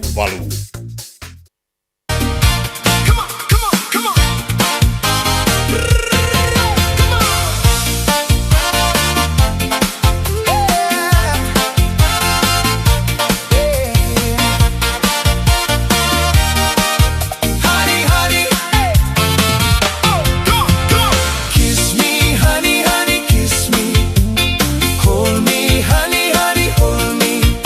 Seu teu fofo e solelo.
to sumanatu levana utami le sue solo sa upaga fa afu ana le se no lo to figa le ne la volte non fo maita se manu utago atu fa aliwana io una foliga kiss me honey honey kiss me hold me honey honey hold me se te fo I sole lo fa honey honey ia te amo kiss me honey honey kiss me hold me honey honey hold me se te fo I sole lo fa honey honey ia te amo se lo alo fa la basuga yo mata na lai na le fe wa I limo la utama ma la pui pui la vale tu la pono se va nu ua toto lo fa a solo kiss me honey honey kiss me hold me honey honey hold me se te fo I sole lo fa honey honey ia te amo Honey, honey. Honey, honey, call me honey. Dai bila wati lo tai valu binita talo le tiu la se futbol lua. Awani ngali atu le unang batong tuar sunga tong sia. Ole olo tatala pea e ofole so tai au te masani tali tu laiba. Ole mo ole se abano tong sia fata si mai lungal tata pokala mele nei fo ia tai au. Ole pisi. Ai vala wane le telefoni tong sia ole olu tasi fa fitu ono rimba fatasi. Olu tasi fa fitu ono rimba fatasi. Ole telefoni na tong sia mfa ona e vala yai. Tong sia tali alan telefoni si tali tu lima. Dono winga so si time ia te video tong sia. A ole fiafila ia ikari ngongolo e tong sia telefoni. E pouco il kama fren telefoni. Nang kama wole bang fa telefoni. Aso foi la tayau te tala tatu o nanga matou tu al tatu o meka kas. Wal awane ile olu tasi fa fitu ono rimba fatasi. Peti peti suatu peti sabat vart foi. Ile tatu tu atu sina ole lua se lau Kevin T stream na I manukau. Ile mama wa man metal va sanga ile ya. Patalo fatia Jans leo tabalo se fu maduia fatsi mandai Avondale. Patalo fatu ya Nusi Juna le ali se fu maduia lo sunga mafuta tu nei fanga li ile malai ba lele talo fai malo. Wa mai fe malanga inga tatu ole le mari kau Nusi. Alo fatu tatu paklabe malo la ngal malo tawada me alofa. Falemata fatalo fatu lengat fo ileo sa lo de call malo se fu laude le. O pela va te ba futu ba ye ka ko re va mar musika. O mai fo ila ilo ngadu ngal yaso. Ia bali to tele la tole na lo mafuta mai I te tono la tu fa inga fa talo fatu fa baloti ya te uto. Ole tulanga le telo talonga pe ona yere fa ingol va yaso lo te va ya tu fa ya si telo tatu talonga fa ingol va yaso o ka se manga ia ma kwa ola fa so la kolo ki vi. Talonga ni sile ma yelani le la fa ila so a fo I. Astona. Talonga ni sile ma yelani fa ide Ilin Park. O le ata alo ya pan falani. Ya pangile la ta alun falangi. E fa il talonga le ina I Tokyo. Tokyo le la fa il talonga le. Australia le la pingi mai Italia. Le la pingi mai Italia ia Australia. E fa le Australia talonga. O le sa. O le ta alo ia fiti maskoti lani. A o Afrika ma Wales. So o le talonga Argentina ma Engelangi. O talonga na fa ingol vayaso. Yoi, mantua mana ia le tero tatu talonga foi fa ingol vayaso. Fa ingol vayaso la sto nai. O le ata alo New Zealand ma ia lani mana ia tele wa le ai so ma ia tulanga lo ia talonga New Zealand. Ele I mo se la le la tatu tiro wa le mo foi se fa inga ia lani. Ele I maua o au yo te tau tilo tua ili tau sanga le New Zealand ia langi Afrika ele I maua ni ala tu fa inga.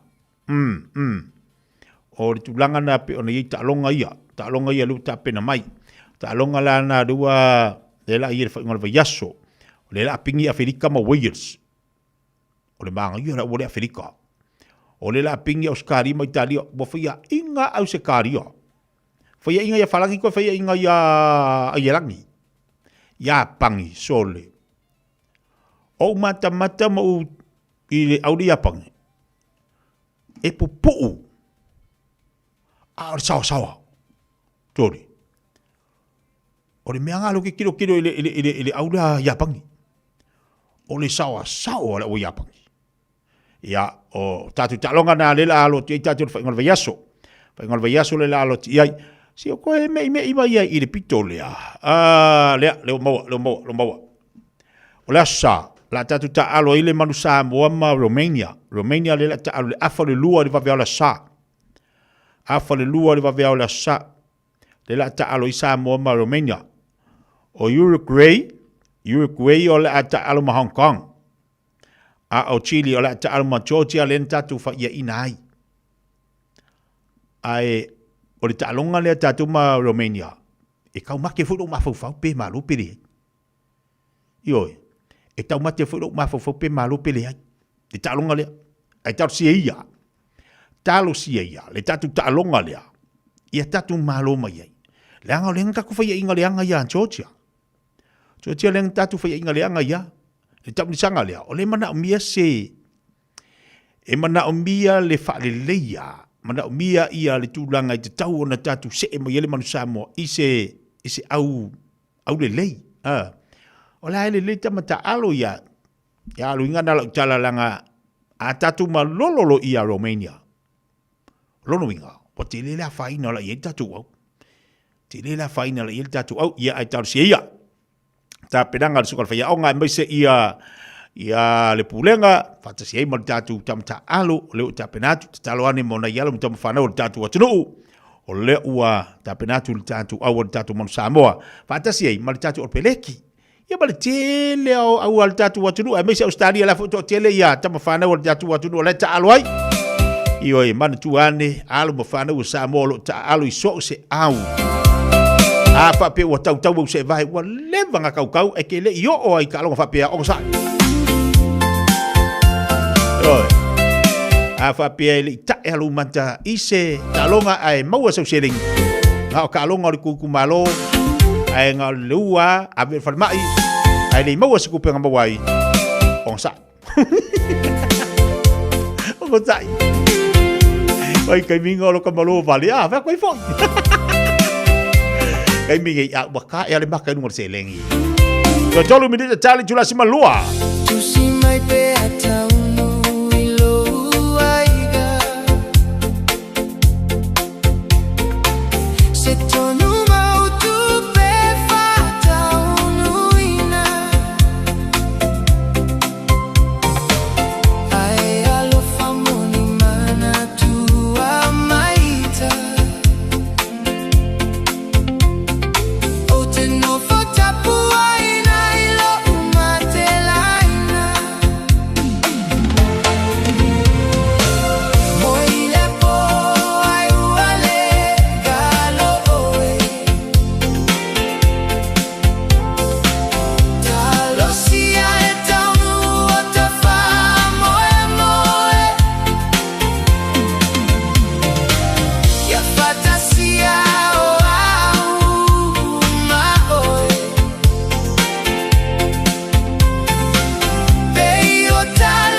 Radio Samoa.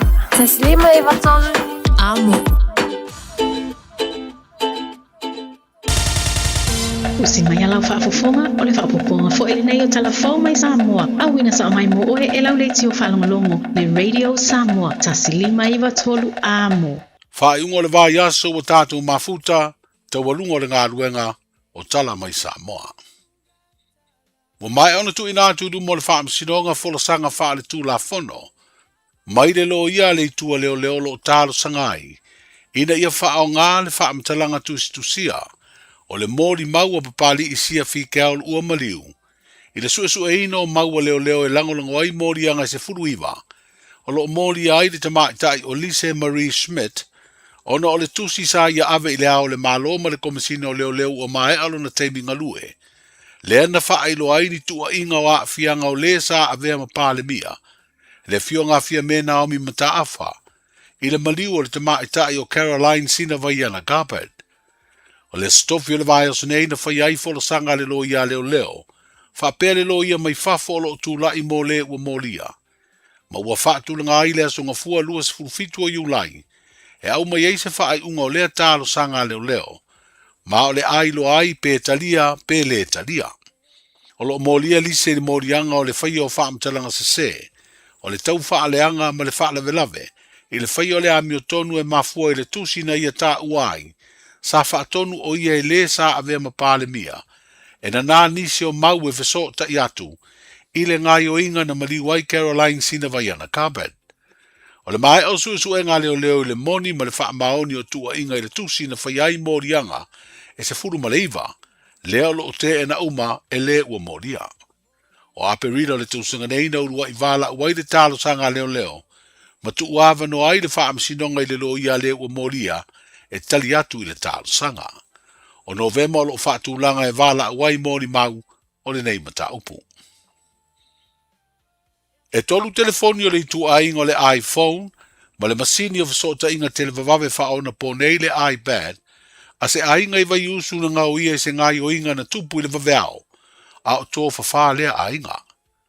O le isi o whale o le ainga sa tō whawha ai nisi o le whana utama, a le unu ngā lii, na oso whai fōi ma ngau i ai telefoni Samsung e lua, ma o le taua o whai o mea tō tino le ainga na tō esea, i lea ngai o inga sori tū la fono, e valu afe ono se lau iwa se furufitu ta la. Na longo leo leo ma whaia sua suenga, ma mōri ai loa le tau le o Samuelu e mosi tonga whau. O le sua suenga na whaia nei loa ai sa ia tō ese wha malama o le fale, ma uru fale wha malosi e i tonu, ma wha atino le sori tū la fono. Sa mōri e mua lea li i ne sori tū la fono, e tai tutusa lava ma le ngai o inga na ia whaia. Ma wha maoni ai aena tu uawa no le wha amasinonga. E aua ia tuai se a onga, ina ia toe wha atonu tonu airo na mawhau whau mala nā mio. Ma sa nofo vava ai ai foi. Pei tai olo na toe whai o lea sori tu la fono. Wa umai le awa noa, a e tu usa oloa i le whale pui pui, e tu di ailo na wha asalanga e lua tau sanga, ma le wha masina. O le wha asalanga fo i lea ua tu di aimalo na morianga, o lona umio la au wha saina, e peo na sa maua e leo leo o ia umia ni sikaleti maruana se lua, i le temi na pu e nai ma tau fia mo suenga. O le iai o le mta ngā ruenga fau e wha apito i mata uputau i a inga, maanga feso o tai, po le Ministry of Family and Social Affairs, wa wha atino ia lea au nanga lo tātu malo se ngā ruenga, wa tu wha atasia umaia na whinga wha avae, wha pēr wha amaumaunga ma wha amtalanga tāua, i se la asanga siri atu e maru pui pui ai, ma vave ai fo i le whaatino ino rana tau tua i le tino. O whainga wha teknolosi wha ona po nei ua tā ua o le digital, ua wha o ngā e lea mata ngā ruenga le malo, e tu wha atasia umai ana wha amatalanga ma whainga wha avae, ina ia le ngata e si iti aina na au nanga i seisi tūlanga siri atu ona le lei, ai maru pui pui ai fo i ana wha amaumaunga ma wha amatalanga. O lea ngā ruenga sa afiso swani aid wha laptonga le ati na e malo o fatasi, le UNDP, i se whainga pa anga ma le mta ngā ruenga o ainga maanga fiso tai. O wha iloa le mta ngā ruenga i se pepa o wha amtalanga, o se isi leo swinga le lei, i le wha atino ino le na au nanga i le malo tātou tino.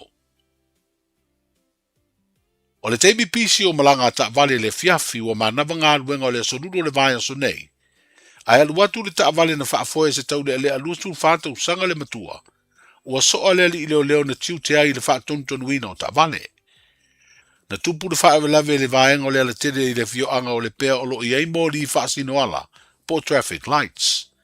Se ata video na pueina sa mawai le ata, o le teimi na tupu ai le whaawelawe, le ana sala lau ilunga le api o fōlinga, ma sila i ai le to tele, ma lato mori mawina ai le whaawelawe. O tangata sa iai le temi na tupu ai, sa fesoa soani ave le malo i le whale mai, ai ave leo leo le ave ta vale mo suenga. O wha ilo le sui komisina o leo leo, le fionga le i a taua Samuelu afa masanga, i se li poti le vaenga wha asara lau le Samoa Global, wa moria lea tau le ai le tango le foeuri, ai le ise sene ave ta vale, wa moria ai fo i le ave ta vale wha atamala, wa o ai manua i le li ilo leo. O teimi pisi o le whewa i o ta vale le tai au le usu i ngā ruenga, ma whanau i a onga whaapea le tū ua ma le manawa ngā ruenga le fiafi, e mātau ina ai le tiute leo leo i le vaenga o ta vale afi, i le whaia o lea ngā ruenga o le whaatontonu ina leo ta vale, ina ia vave o na ngao le awala, ma vave tau nuu tangata uma i ngā luenga maonga, ai mai se o le fo i atu i ainga. Wa whaalia le malo na fie se lipoti, e ao i ave ta vale o na whaata ua ro lātou saunga le mū, i teimi uma e whai aile lātou ngā luenga i lunga o ala te tele. Wa whaasolo solo manuia le sunga le malo, a o tau fia i na mauta ngase i matotua. O le asitona ina ina vaenga lua o le taamisanga le kapio le ipo le te fono po le Chairman's Cup, i le whaangaso longa o taalonga le pulenga le kapi Samoa, ma le mai o le vaenga mua le round 1, i le vai yaso na te nei, o lo watulanga mua i nei le aua pia i le pulu A, ai o le aua ana o lo sao wha i nei le tūlanga mua i le pulu B. O le whai ungo le nei vai yaso le ato e fina wai au o lo tausini o, ini ava noa e sawa tuai i semi-finals, ai o taalonga le stona i nei, o le ufa tūlanga mai ai, o le aua ana o le ata alo ma le au le kapia palauli masatu paitea, fale alidi o le afitaui ma le tu o tane, whaasale le anga o le ata alo ma ana west, si umu e fitaui masafata, ai o le aua pia o le ata alo ma le pata. O taalonga umo o le taamilusanga le nei o lo whanga solo, i le malai nume le tasi tuana i mato, le no fuanga o lo iei le malai ta alo wha avao malo le Faleata Sports Complex. O le valu le tai au wha moe amatai ta alonga o lea taamilusanga le kapi. Manu ia le whai unga le vai aso si o tātu utino o seifu. Pui lo ainga i le tau malulu, au e te whaatali. Whaatonu nei loa lo tu i ar fulu, a whai ngono lima o tau sanga pe o vatu, pe maua o e singa se tu mau, mai tanga, po o maua fo iso walo i singa se tau manawa. E ma whai o na whai a fua lo tu i ar fulu. Tanga iane i le upenga te whai langi, bookmyvaccine.health.nz, e vave to e whai ngō fie, mō whapesili manisi whamtalanga, really mai le vaccination helpline, o valu se lau, lua valu lua iwa lua ono, o valu se lau, lua valu lua iwa lua ono, po o le fono, o valu se lau, tolu ono ono wha valu, o valu se lau, tolu ono wha valu, e siri le puipuia na i lola tonga fitia, whai nei lola utui ar fulu. Ta lofa lava, o le siu fofonga le nei o Samoa, le Radio Samoa.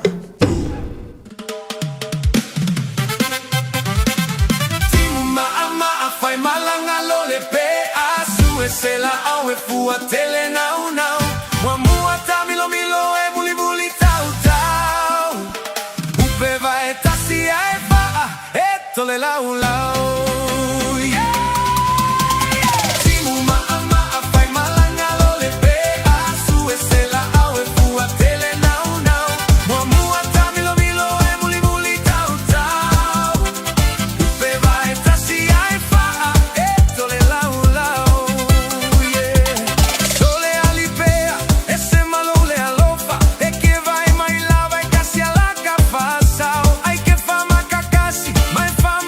Pepe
tele now now. O mua tambilo bilo e muli muli tau tau. Upe vai tasi ai faa e tole lau lau. Pe ale alofa, pe ale popoi, pe ale kaele, pe ale fefe, pe aga apo, pe aso ai, pe a faikala, pe a kaula malama. Timu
ailonga ina oni urupo. Ole urupo lava, ole urupo. Hey urupo.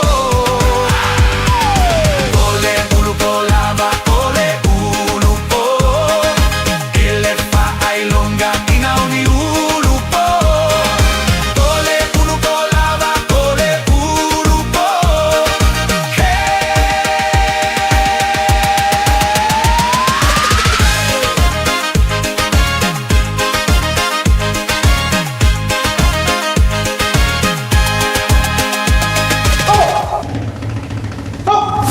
Radio Samoa, tasilima iwa tolu amo.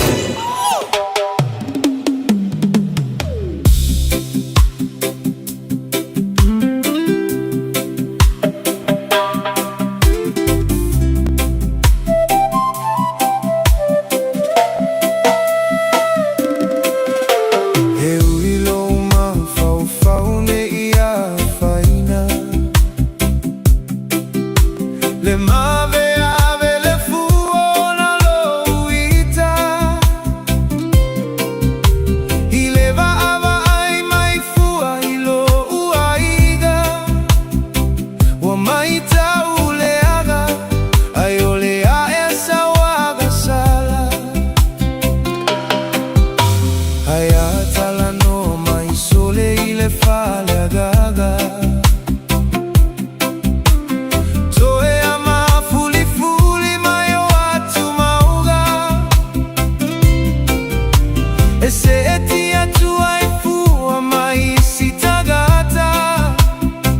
Fiafia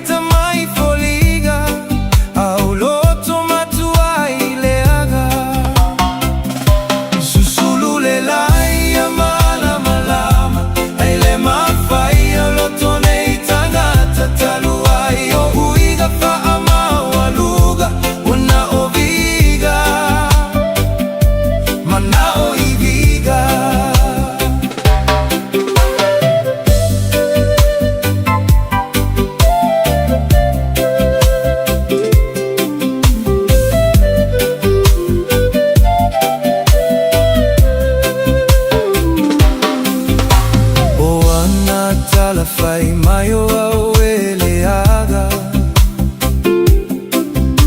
Le ai sole te leo malama lama.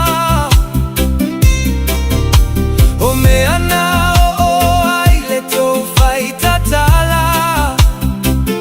Tau fa ale aga. Ma le tau lama lama. O loko tiu te leva ai golo lava aiga. Le ai se fea o a se isi au fai uga. Ai au le leilo aiga ia e fa fetai. Ma tu upe alo isu i le mea wa e masani ai. E mai le atua fa amanu iaga. Ele oni o amani tama o aiga. Mea na ele tau failo aina. Mai atutusa tagata uma.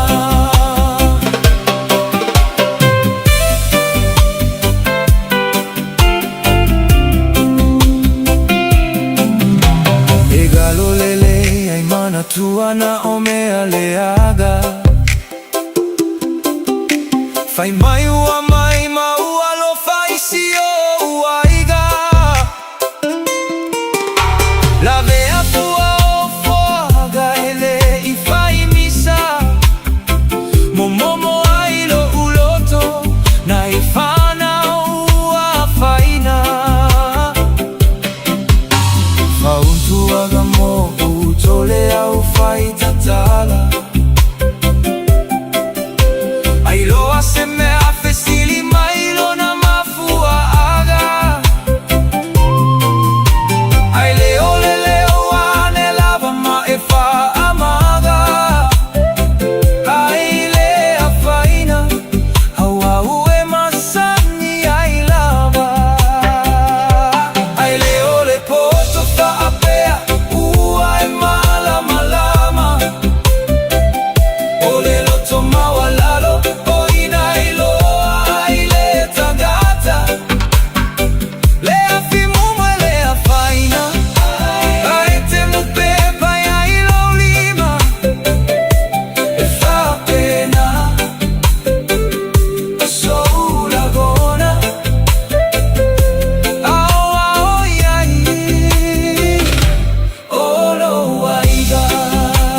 was for Jolu Minuto 10 ele tula se fubalelua. Ele fa fonga mai tato musika pe pesa su Fifi loyo le uli. O por pese tu ui ele I falalata.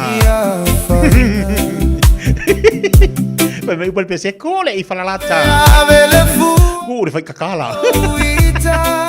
E ale mari u posi pese aya. Ngor kasi de me ore kele nga vivesi e foi kako. Oka okai. Wa mai tauleaga. Ore meri is kama se ha mai kau, kama se mai kau. Alesi foi lá meri manga ir ku fa manga ku porpis. O mo kama foi le ngala ru wa tiri tala. Nga kope le ale uri mafuanga. Ele I fesiri le mafuanga mafunga vivis. Nga ru wa fa mai e olo ankola le. E olo kasina le fusu mai. Ala kwa pingi do. Ele uri mafuanga. Ya ai mai se fu yang ni o. Ke vivis I fu ngi me o ngari ya kurioso kwa ko ngama lo aku. Ole olanga. Kalu wari ngi ya me o tok.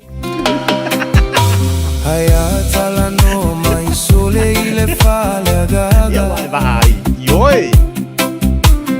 Toe ama fuli mai watu mauga. Aya.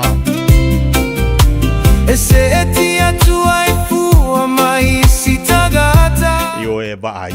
Ese le manga ya. E tau fu ilango disi kai me la ngwa ko de pesi ya kako. Ese le keden kako woi fa de sama kako woi loko. Kako loko wa makwangu ki momoya. Sauri upore di wa makwa I. Fofo ai kako loko kinga. Nga luwa ko woi si me fa de kong oka. Sabe ungor fi de mula le Manao ibiga. Makwanga lua le kero melele anga meleanga wa kalau mai. O ai mere kam kalau wa kalau. Ileva ava ai mai fua ilo uai. Vewe wakako kido nungal social media. O kai makaukia. Ai ole ai sawa. O kase makaukia mere we nungal social media. Nungal Facebook o. Nga kinga lele idunga. Nga kinga lele idunga. Wa lele idunga bangi mungimo. Fai kau mai le kero people. Batala fatia chance leota. Mai le fata si mai fale mai tamai ti malor se fu manguia.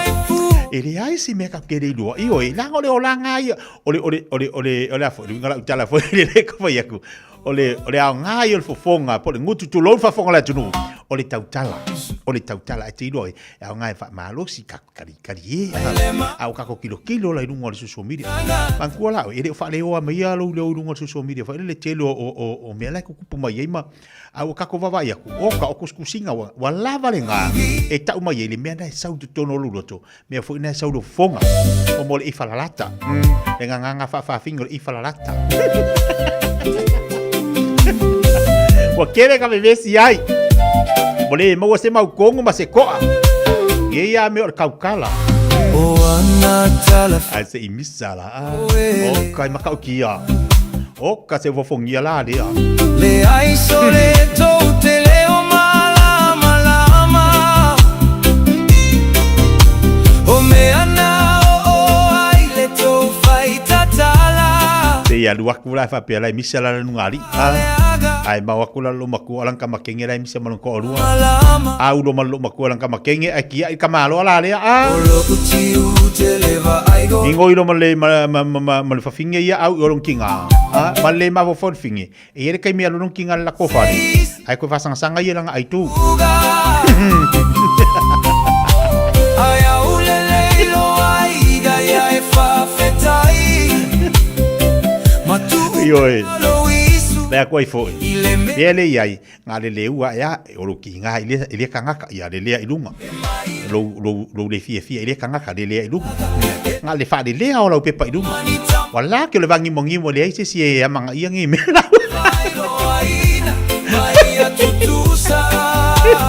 Ngale le fia o ba ko e la le wa le mai fo ilunga. E la le wa le mai ilunga. O la le fa le fo ilunga. O ka o kai.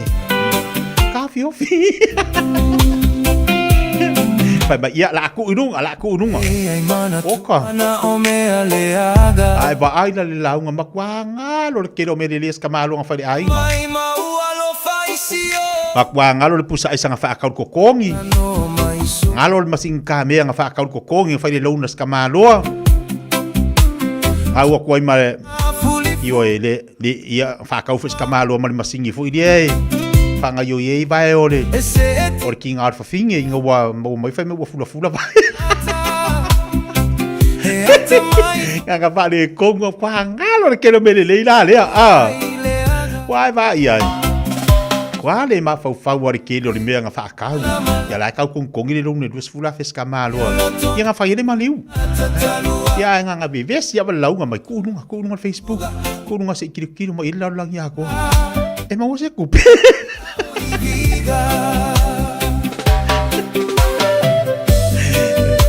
Waka ko kala ngoang ile manga yo upo le pesela nga tau fu ni tatu tiro le kero e ki me tinga ilo loto e te me te ai mai le Fiafia ai fa mai ia fa ngising e sela nga tau tala no fo le ila lo fa ngising e sela tau tala to e ma fa fa to e ma fa a ilo foi te lo to e si ta si te le Fiafia ma au te la oni ela tu fa tu por vesi oni ela tu fa tu por vesi sili ma fa tal noa o le ale me o tupu ai la go fo vesi mai ia ngisi ore o lu ai nga pe o la wa misa mai lau fa nga mo fa nga o le si fa fingi au ke la ku lo au lau fa nga ala ko me kama ki o le ale me o kupu mo le tina le le wai mo ia fa kamai sia kamai fa apia pe ya ta to le tu patina nga e wa ko ka o misa lau fa nga ia i ko le kali sia mo fa nga o le si lo makua o ke la ku lo au lau fa nga ai le la ku lo fa mo lau fa nga mai vai io o le la nga fa ko le hanga le me le kupu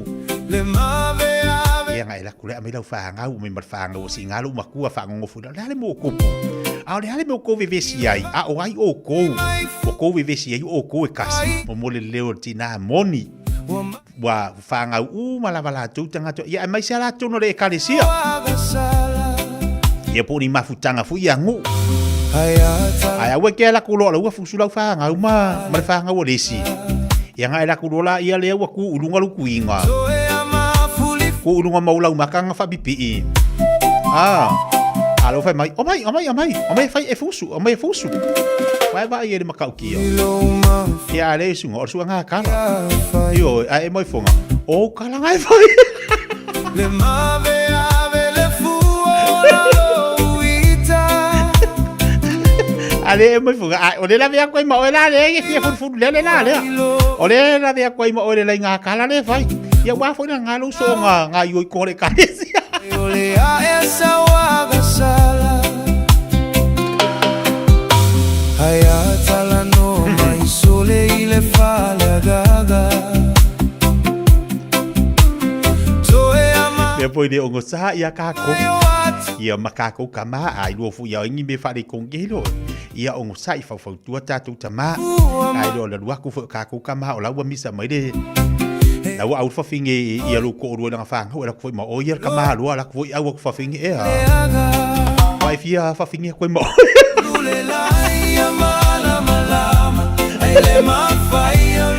vai fia fa finge ko mo le hai ku ro coffee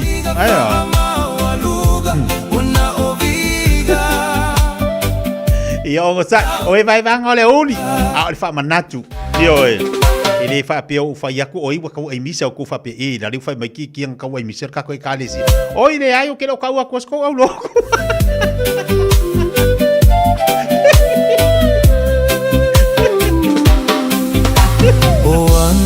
tala fai mai o e tau de la unga liska malonga ia tatou mau ole ona sa ole ongo sa idongo sa io mai tatou mau ole ona sa ia Jakopo sa wa misi ya io ka Jakopo ia tatou mau ole ona sa tatou wa ia Jakopo ia tatou mau ole ona sa Jakopo wa misi ya io ai ole a esa wa gasala dai bela wati leo tai lua se forma le fitu minuto da talo le tu la jasi e lungo tatu e vanga musika so fiflo ne foi vanga ole oli amu yo e nga we fa sang fare ainga pai vangi fukiu de vangi singa de mbor nga imanu ka nga ia ilingo war kasi nga va mi sai finga nga ilingo pai le mula job of tangaloli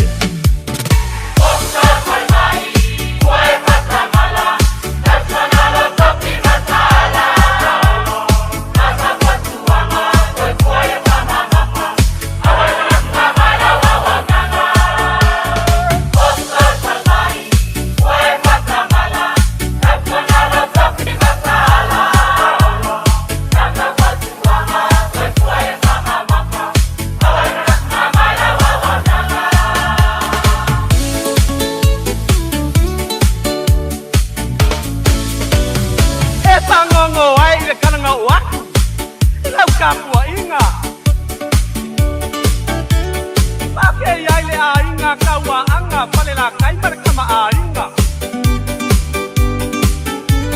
Oi ko mga lalay mo abe I Amerika. Nakamar panga alu, paske wa konga pinga. Leo kita ore pare mai okay oko. Leo poro ma pau pau. Mai wai kui se or ko bangai baila awal baila lengau. Mai mau te anga o pape I loai. Never go over to my mother to a finger.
e fia I lope ono lo fia lo fale I lo lunga.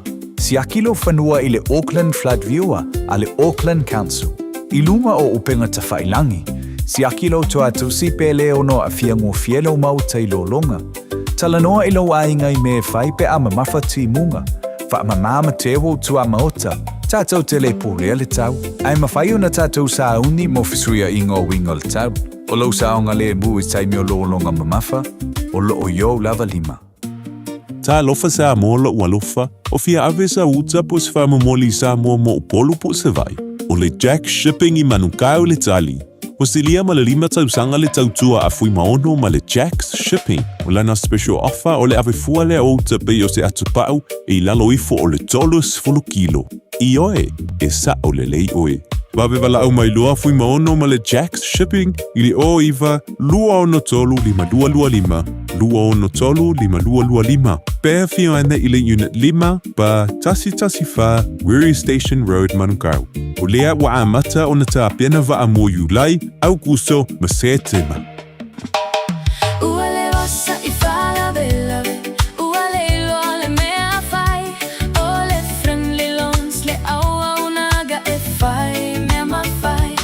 Le tamaitai o Agnes Towers mua o le atau tua mo oi. O valu se lau fitu i vaiva o le tali o lo faa moi moi. Le Friendly Loans mo nono ngā tupe, tuatusi, lua fitu di, Waiprera Avenue, Henderson. O mana o mie o e pose isi lo a inga se fisoso ani tau whi malanga inga mo New Zealand. Ima ta au pue peo le vaita mai no whanau po ngaluenu. A whaia lau tali o le ioi, wala au loa Ken Ferniho o le Fern Immigration Services e iailana lai sene, ma o silia ma le se funu lima tau sanga hola na tau tua. E toa tele tanga tau o fisoso ani iai Ken, ima ta au putau whi malanga inga, e awhia ima ta au puna o atu le tribunal, ma apili le minister. Tanga iana e le Facebook, ma le upenga te whailangi I Molimau. Mo nisi whamtalanga, wala au mai le Fern Immigration Services. O luatasi, tasi lima tasi, o lima. Ta lofa Samoa. O le whapito o le Best Bargains New Zealand Winter Mega Sale, ua a mata I le taimi nei. O fi whatau sau telefonifo. O lo mau le iPhone ma le Samsung wata mai. A wata mai le na o le lua lima ta laid vai yaso. Ai ala se se tino for lazy boy. Ile na o le lua fata laid vai yaso. Ma wae. Wasilia ma le lua lima tau sangal tau tua a le Best Bargains. Te tala fitu aso. Vili mai loa ile o valu selau lua iwa toluiva. O valu selau lua iwa toluiva. Beta mai ana ile Facebook page a le Best Bargains. E ia inga whapito. Tasilima iwa tolu amo. Radio Samoa.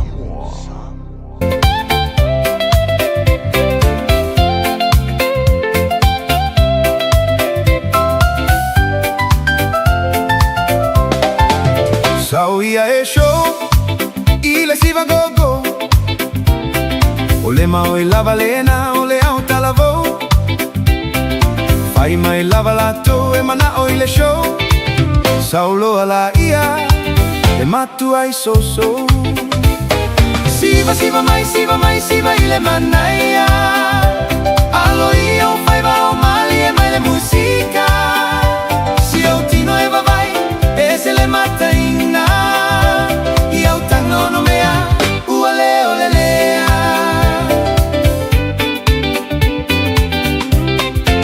Au ele au laiti, so mai ile tuisi. Milo lo tino masi ove pe si. Alui lalo e alui luga e alui lalo peise matavili. Feliu ai solo, peise alu ole maligi. Siva mai, siva ile manaia. Alo io fai va o mali e mai le musica. Si o tino e va vai e se le mata inna. Io tano no mea, uale ole lea.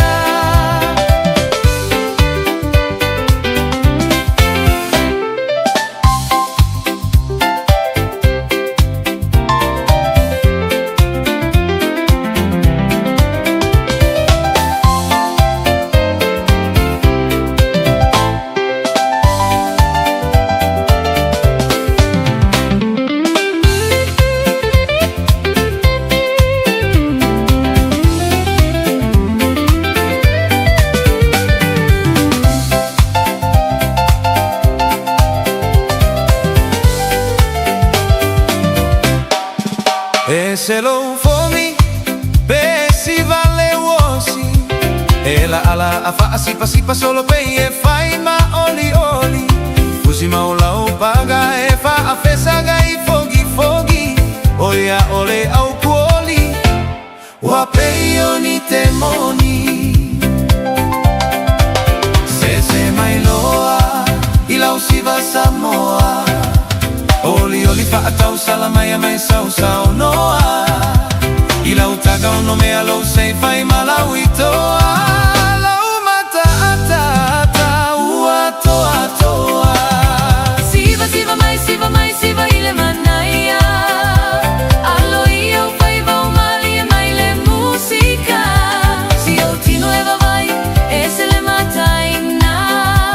Io tango no mea, uale ole lea.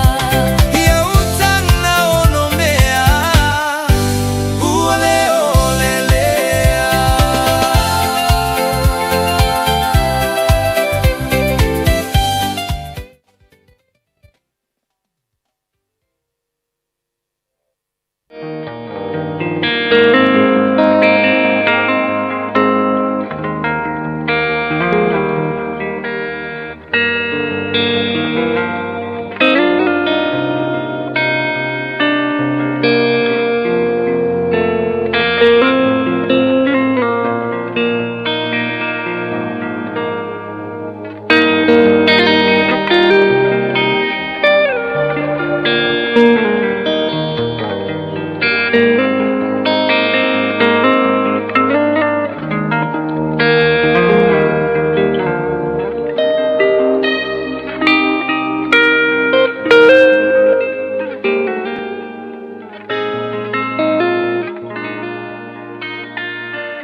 tau mō le aso. Usi tai ia fionga pa ia le atua. Obedience to God's words. Lua le tupu, o lona mata upu e 5, a o lona foi upu e 10 A ua faa lata ane ana au auna. Ua fai ane ia te ia. Ua faa pe ane. Se nai. Ana fai atu e le perofeta se mea tele ia te oi. E te le faia ea. A ole nei. E te le faia ea. Ina ua ia fai atu ia te oi. E te tā ele. E te mamai. Usi tai. Ia fionga pa ia le atua. Obedience to God's words. Tasi le nei tala laui loa o le tusi pa ia. O le tala ia na amanu. Le tai au sili o le malo suria. I lona malosi matautia. Faaea ina ai lona atunu. Peitai. I to tonu o lona laui loa. I to tonu o lona malosi. I to tonu o lona faaea ina. O loo maua ai o ia. I se mai leanga whaingata o le pela. Ina ua maua e le tupu le tala. I le perofeta o i Israelu. Na awi na atu na amanu. Maana au. Manisi o mea alofa. Ma le tusi e le tupu o Suria. E mo mori atu i le tupu o Israelu. Peitai. Ua anga i tonu le malanga. Ina ua maua le tala. I le nofuanga o loo iai le perofeta le atua. Ua awina e Elisaia lana au auna ia na amanu. Ua fai ia na amanu. Fai mai Elisaia. E te alu e te tofu faafitu i le vaitafe o le Yoritana. O le tengi tonu lea. O le palapala o le vaitafe o le Yoritana. Na maua na amanu i le loto ita ma le loto ti ngā. Sa ilona manatu. Sa tatau o na sau Elisaia la te feilo ai. Ma faa malo lo alo ia o ia. Peitai. O le fe au ua au mai ele au na le atua ia na amanu. Tasi ale mea o lo fia tuli loina. Ia usita ia e na amanu. Le alu e tofu faafitu i le vaitafe palapala o le Yoritana. Ua fautua mai ma le leo file mule au na amanu. Na amanu. A fai e faatonu mai ele au na le atua se mea tele ia te oi. Fa mata e tele alu e te fai. A o sia mea faatauva. Na ona e tofu faafitu i le vaitafe o le Yoritana. Ona faa mama ina lea o lou le pela. Ua file mu le loto na amanu. Ua faa maua lalo ifo i ate ia. Ua alu i le vaitafe palapala o le Yoritana. Ua tofu faafitu. Fai mai le tala. Ona faa mama ina ai lea o lona le pela. Samoa e tā ua lo usitai. E tā ua lo faalongo i afionga pa ia a le atua. A e faalongo ma e usitai i afionga pa ia a le atua. Ona faaola ina leo oe ma lou a inga. E mana o le atua ia te oe Samoa. Ia e alu wifo i lalo. I le loto faamaua lalo. I le loto usitai. I le loto mau lalo. Ma le loto file mu. E te talia ngō fie ai. A fionga pa ia a le atua. ana le alu wifo na manu i lalo. I le loto wha maua lalo. Ma tofu wha fitu i le vai tafe palapala o le Yoritan. E le wha mamaina lona le pela.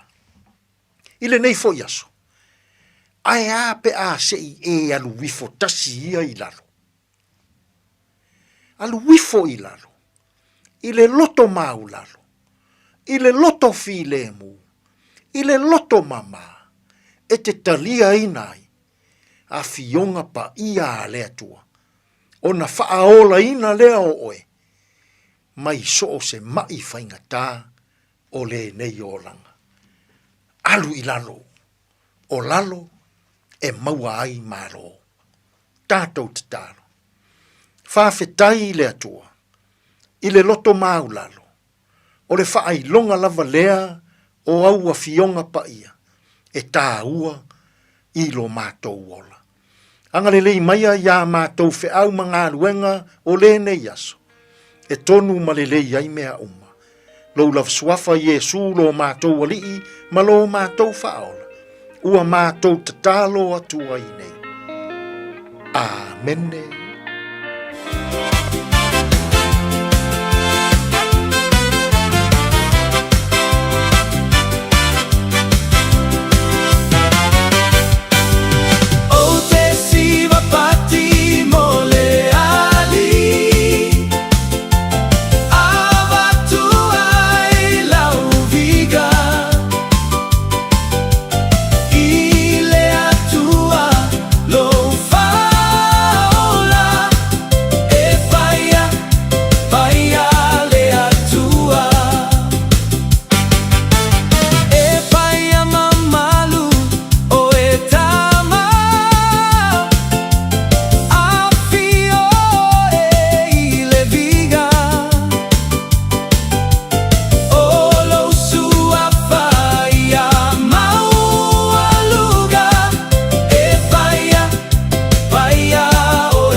O te siva mo le li, o te pati mo le li, o te vivi mo le li.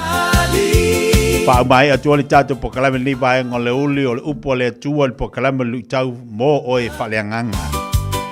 O ai se le fia siva, o ai se le fia pati, o ai se le fia alanga li le lei o le atua. Ina ua mwhai o na tātou au lia mai le nei tu la, o le nei au uli leo a whale aso. Mai le tai au si e pa ia mai le nei au uli. Po le nei taimi, e se le wha maoni o le atua. E le leia le li i taimi malava. Io a tono lewa e tilo tilo wa vab ai manui o le atua le nei a faso. A ala na pui puinga malan tau singo lu se fua maso uola. Lewa tatu mau tatu vivi i lea ma tatu whaaftai le atua.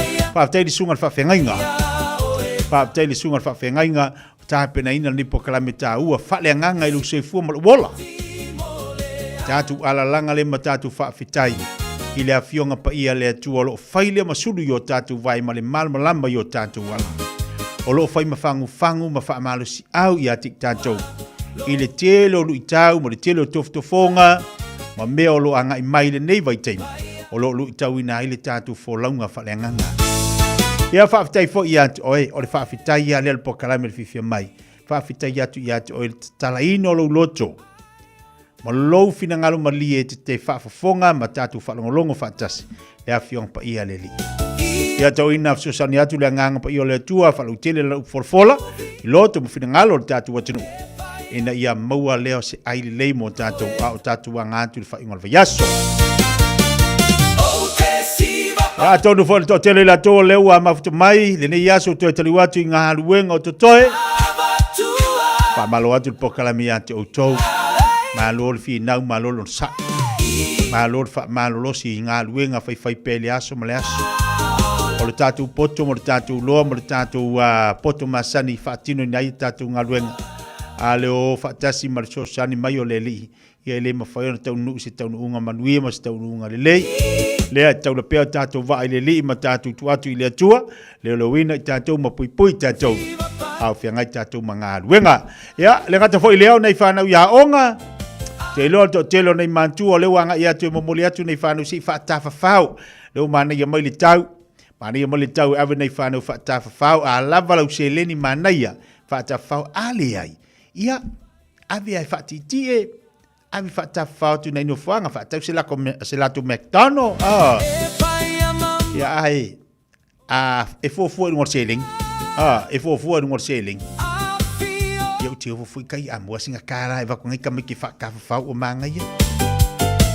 E ai toi tai pena la tu a onga.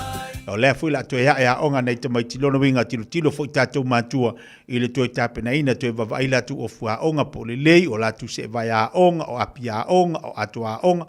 Nei mea uma o lunga le tupe e wha o ngā le tupe. Ia ai tātou talo le li a male poto wha soa ia te tātou. Whaasua ai mea umai tono tātou ainga ina ia awane i e safa tātou. Mai fo ele atua, le ale mewa moi o lima, tātou whaafitai le atua ngata inari tātou manao. Mea wa mai ele atua tātou lima, e tā pena le manui o tātou ainga. Toi tolu minuta tā leo leitu la e tasi. Eva mai pēr i te radio, kasi lima i wakolu a mo. Au ngate le sunga mo oe.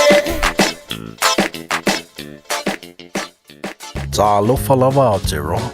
O le tala Fiafia, ua whaiti te nei tausanga mai le ono se fulu lima sui walu tausanga le matua o le soifua. Ua whaatino i nai polo kalame o siaki ma wha ata o le kanesa o tau whale. Ele e senga le winga tele te whaia. E au lia lo le lima walu po le lima se fulu iwa tausanga le matua o le soifua. O le alafo fu atu i lau pusa meli, ia le pusa mo susu enga ma wha ata o tau whale. Ma wha manu i atu lo waso whanau. Ai o le vaenga le leiai. O le a maua fua pusa ma mea whainga luenga. O le whaatino i no ia wha ata masusuenga e tai lua tausanga malafu atu. Se ia o lawa ina i e au lia le fitas fulu lima tausanga le matua o lo soifua. A vawe i loa, ma maua a unga o le kanesa i le amatanga. E susuenga ma wha ata o tau whale. E ma whai o na tonga fitia ma le manuia. E le aise te tonu.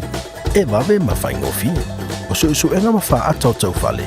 E ma whai o na wha asao i nai ola. A maua lola pusa. Pai o. E whainga o fia lo langa, pe a le leila o whaaperitania.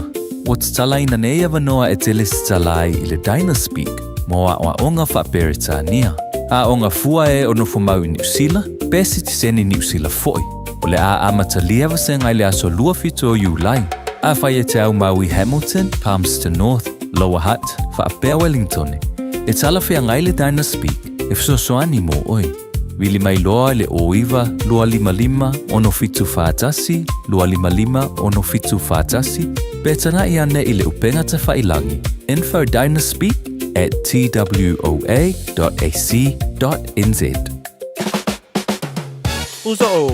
Oso. Son, fe o kausinga iau makari i la manga iau lau ka vali fou. Na voi we amu show so. Bye. On the Enterprise Motor Group man ka. wa usu ia kai awangi le yang whakamoe lau whaingaruenga ai o akurea Fiafia wa show lau ka mai lunga lau wala pa wa koinga ka vale piki apu SUV van so koinga ka vale ha O wheet for cover. o le lima ongo fiku Great South Road man kau pe vile le over se lau lima o rua kodfa Enterprise Motor Group Manukau. Sa ili, fili, ma ave loa lau ta'avali. Hey, don't be that guy. Or that auntie. Ignoring a sore throat. This isn't just some drinks and lemon tea in your sweet situation. Untreated sore throats can lead to rheumatic fever. Nobody wants that for their family, eh? Go get your Pepe's sore throats checked at your GP, school nurse, or pharmacy. It's quick, easy, and most importantly, free. So come on, whānau. This summer, take care of your tamariki. Get it checked and get it treated. For more info, hit us up on socials at Stop Sore Throats or visit stopsorethroats.nz.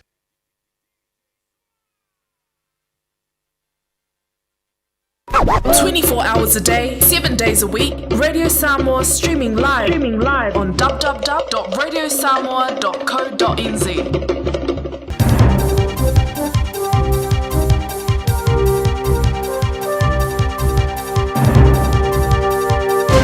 In this update, confirmation Kiwi Rail will operate the government's new Cook Strait ferries, but the agreement will be reviewed after 10 years. Rail Minister Winston Peters says the vessels will be named Kupe and Cook and are expected to arrive in 2029. Kiwi Rail will pay fees to Centreport in Wellington and Port Marlborough in Picton to cover the cost of new portside infrastructure. Peters says the state rail and ferry operator has improved its performance and should run the ferries. It has managed the Inter-Island for 64 years. In our book, experience counts. This is going to be a state-owned asset. Our native birds will likely be the first in line for bird flu exposure. The only case of the H5N1 strain was confirmed in a subantarctic seabird found on Wellington's Petone Beach a week ago. There's no evidence yet of transmission, and officials have already been preparing biosecurity measures. Public Health Professor Michael Baker says New Zealand's possibly the global centre for long-distance migratory seabirds. That is a big threat for our native birds because some of them are on island sanctuaries which they share with migrating birds, so they may actually be in the front line. The Trade Minister says now's the time to consider strengthening our important partnership with Switzerland. Our countries have agreed in Auckland today to explore a possible trade agreement. Todd McClay and Swiss State Secretary for Economic Affairs, Helena Budliger-Artieda, reached an understanding at the Future of Investment and Trade Partnership Ministerial meeting. McClay says our two-way trade with Switzerland's worth almost $1.9 billion.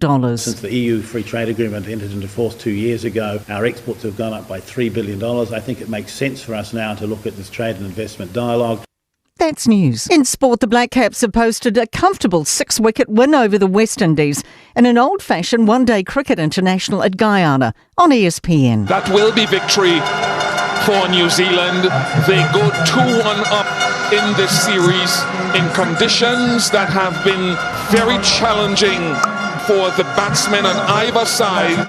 After bowling their hosts out for 140 in a spin-dominated match, New Zealand posted 141 for 4. The surprise leader after the opening round of the Open Championship isn't just playing in Europe for the first time. Jackson Suba says he has only played his first round of links golf this week. The 26-year-old American leads by 1 shot. Faiste fuanga I ta pena ilo a inga molo longa. Tala noa ilo a inga ili mea I fai pe asi itiale vai au ta folo fali. Tu au meta au e sino fuanga saunga lemu. Ma faonga se a fianga o lo longa o tuanai. E fai male sona o leona toe tu lai mai o ia fianga ilo a inga. Tanga iane ile Auckland Flood Viewer ale Auckland Council. I lunga o upenga te failangi. O lo saunga lemu I taimi o lo longa mamafa. O lo o yo lava lima. Samoa, tasilima ibatolu, amo. Radio Samoa, tasilima ibatolu, amo.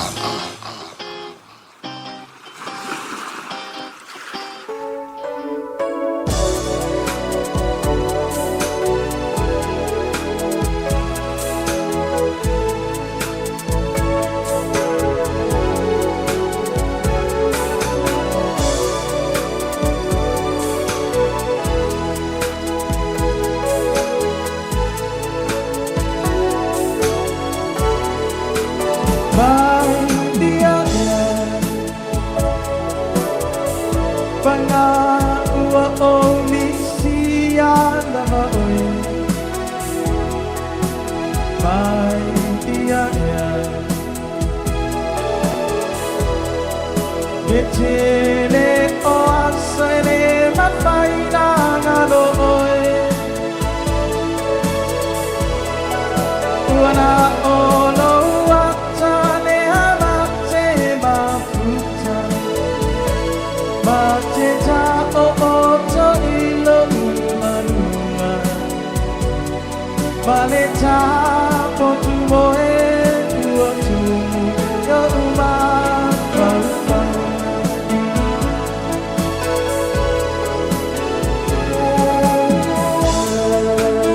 Mai ola ucap jongai de pado Sapa pinau de bala unia umo chinu mabao Ila unga lueng ngai tu salea male di mo chau sa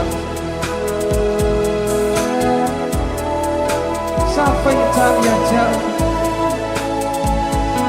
Ono uchu ono aina Ai mai sem sil chulu ai pele ya cha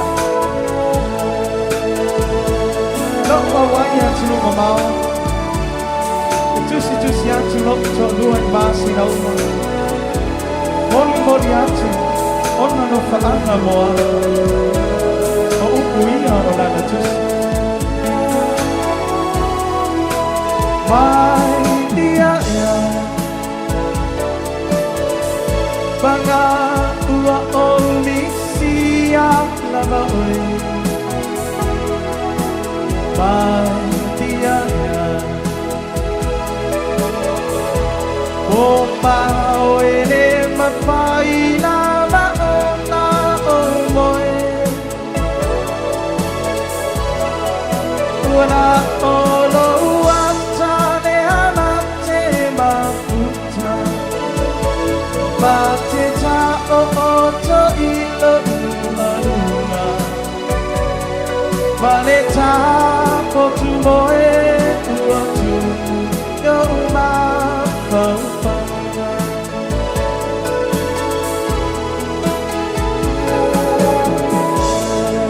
Ua sabali anei manifa o tau sa Tanu o no utai sea mo na una luenga ia tino mamau Ole nā te hiuni O te neki te mawaina se tusi mai alo uta lua di atia. Aile te tau sanga na uta utua. Ai whafua se i aloa na uta mawaina ni tusi. Oi se mea i ngā whai na tāo ni me mea. Ai pē mafua fōi i se a. O upu ia o lana tusi. Mai dia Pangale mata uti ole lea Mai dia Oli mata usanga wata bala balai Ona ole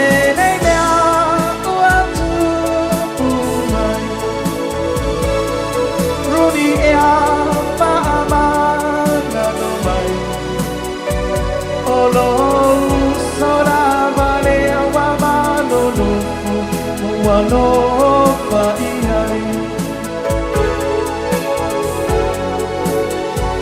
Ola vale wa manonoko o uanga salam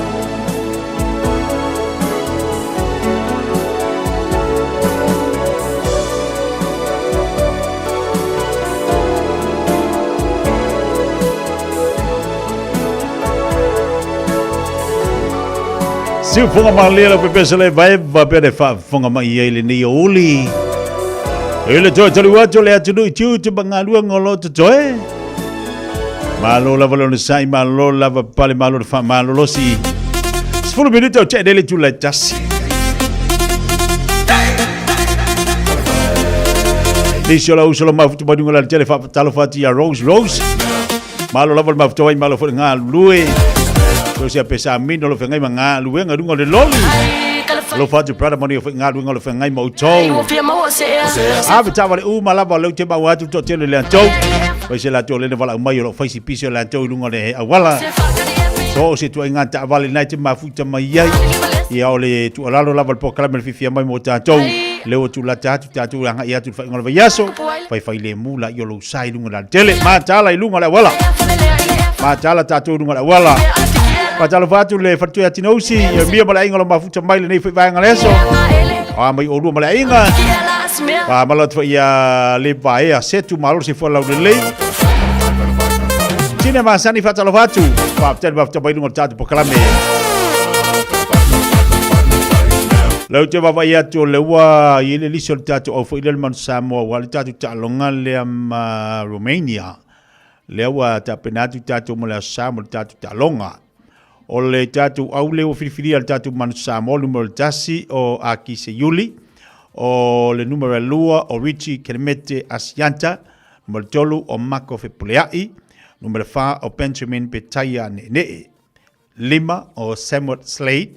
Numero 1 o Miracle Failangi o kapteni fo Ilea o numero 7 Alamanta Motunga numero 8 Abraham Papali'i numero 9 Joel Lamb numero 10 AJ Alatimu se forma tasi Warren Solomona se forma lua Peter Umanga Jensen se forma tolu Duncan Payaua se forma le fa Tuna Tuitama ma le se forma le 5 o Fupeki le o lateral a Kiong.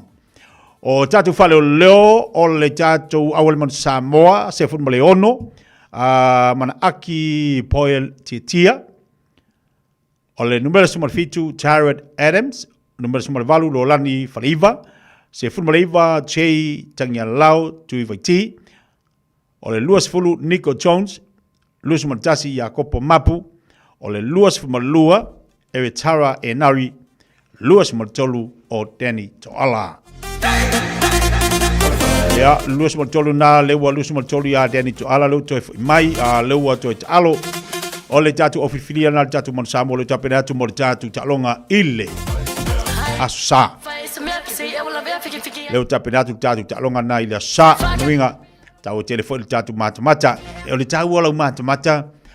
Po olo mai moi no talonga man Samoa te ilo ai o lewa tapena tatu mo tatu po la langi a misil tatu awal man Samoa o leo lo mai tau ina wa pa umau lalo tatu man Samoa a le tau o yolo mata ma e tilo pe te mai moi tatu talonga man Samoa a whanga solo tamu sanga lea e te mai tau ina i me tau ona anga i eli tatu man Samoa mo lumanai o tatu e rin whaia onga ia e man tuwhi o lewa tatu masani talonga wa e muringa fo ilau fali mala tu la fono e muringa fo i tamata alu mala tu la fono e pei ola au mata io pe ola mata la fu tau loto fo au mai mo au mata la tu la fono ta longa ia mal tu ai ngas kairi o le mafo fo se le sia la de me il tatu o le mafo fo tu ulo ie mal mafo fo ma na ia lo la ia ai o le tau al na mo tatu lau mata tapo ingal tatu watu ne tahu fu lo mai moa tahu lau tilo tahu lau mai tawina oni vaenga me tupitono talonga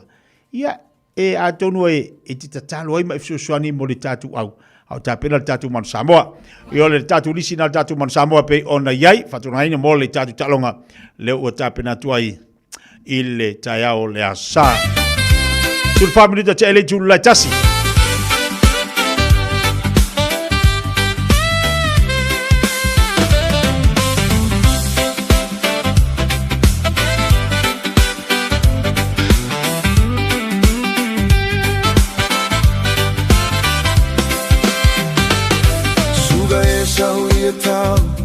si valea uaga solo sue ane ai sau to e fama na tua e le fapio se uala vai na te uga te più e vali uale tutusa ta oia fa pena e lei lo mai o le pogisa ta oia fa pena e lei lo mai o le pogisa we matau no nei ile siva Fasa sao ai foi au faiga E tavi o mai lo tino Feto fai solo atu ai mau ulima O masisiva nei male Fiafia O manaoga uma foi watalia Feto ai foi nai fago Mataule misi male fa amanuia Feto ai foi nai fago Mataule misi male fa amanuia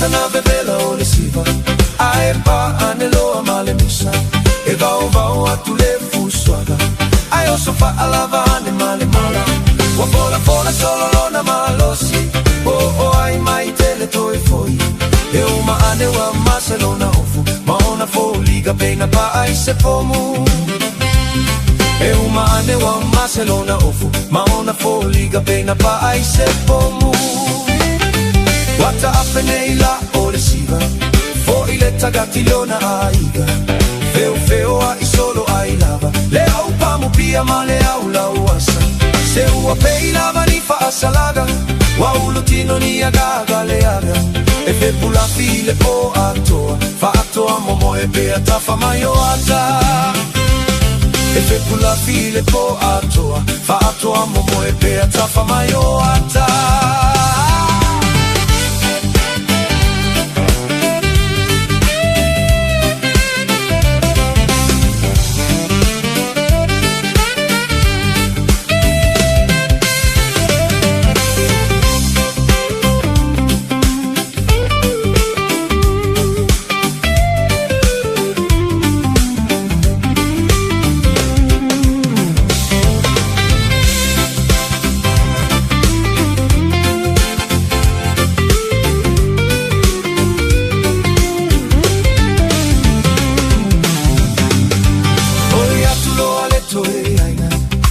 Tolo le muele pisa Nei lagona mai e lelo o matua Sasa foi leile salulima E a patilona e a fu Aio sofa alava mai le fusi pau Si che puloa o si le pogisa Ai talua ai lelo matua Si che puloa o si le pogisa Ai talua ai lelo matua O le apulava na ua usiva E so sola e le ai ni penita E foi mai lo a fai tu liga Pe ai foi le salulima Se wata lei lo ana usiva Se vai wa e toi aina I tai maua ne foi sa ova Ai tagi fa a pe e luga o le a boca I tai maua ne foi sa ova Ai tagi fa a pe e luga o le a boca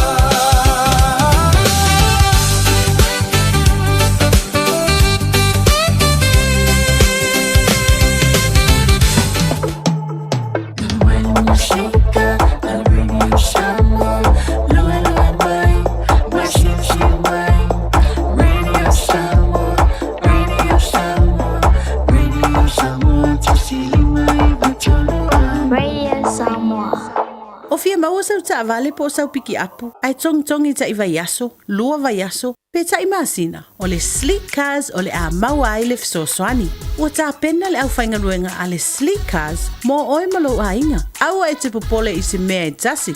Te tala fitu aso, mai le sifulu i le tai au, angai le afo le ono le afiafi. Tele la lai au kilani i saute, vili mai loa i le o lua tasi fa, fitu lua selau.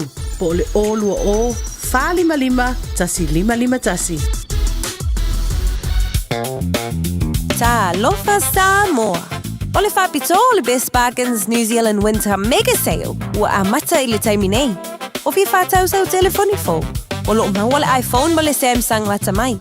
A mata mai le na o le lua lima ta laid vai aso. Ai ala se setino for lazy boy. I le na o le lua whata laid vai aso. Ma wae. Wasilia ma le lua lima tau sangal tau tua a le Best Bargains. Te tala fitu aso. Vili mai loa i le o valu selau lua iwa toluiva. O valu selau lua iwa toluiva.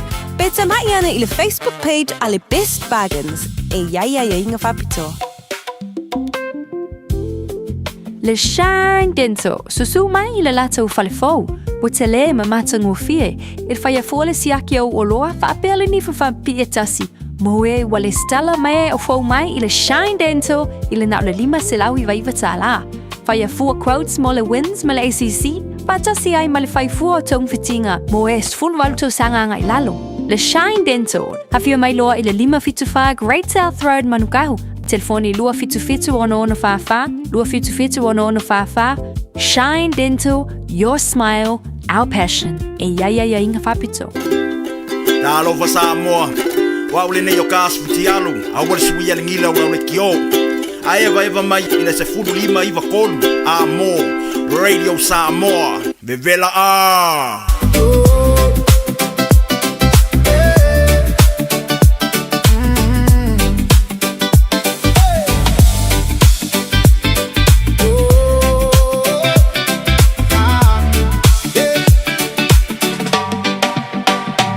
Pagalo una isia ufana wai pei lava o te go.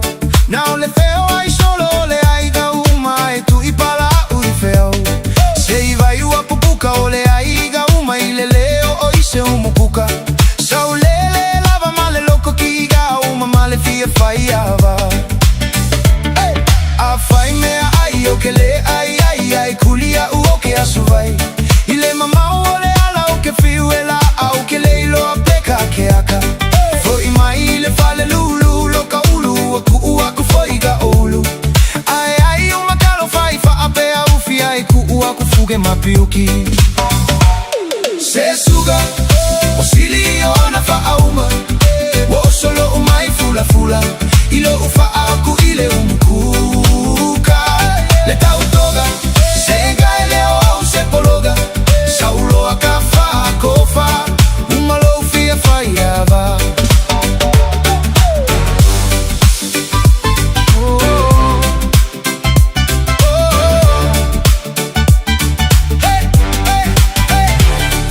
Ke moi le po ai ko eva ve ala au ele ai o se maumaga. E ko akele kama ole si fio kaka ole makua pai e lava. Au aga o kadaka sena o lo waka e fa akuli file ala. E o ile kaulaga ole va au mala ai misi mase kupe ile kaga. Mali e mai o e suga ole kogulena ole au foi kua. Mala ukala lena e failo kama ele kupusa uma faiava. Sa o kausilava male fa ama ogi ai mave ai yoga o oki. Na ole o mai ai uma mea ai ele o se ai suavai. Se suga wasili ona fa auma. O solo umai fula ilo ufa aku ile umukuka. Le tautoga se gaile o se pologa. Saulo akafa kofa umalo ufia faiava.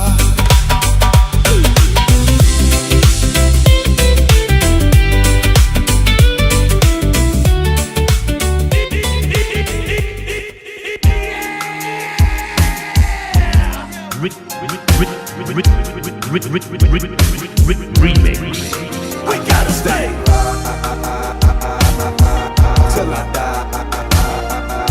I gotta stay till I die.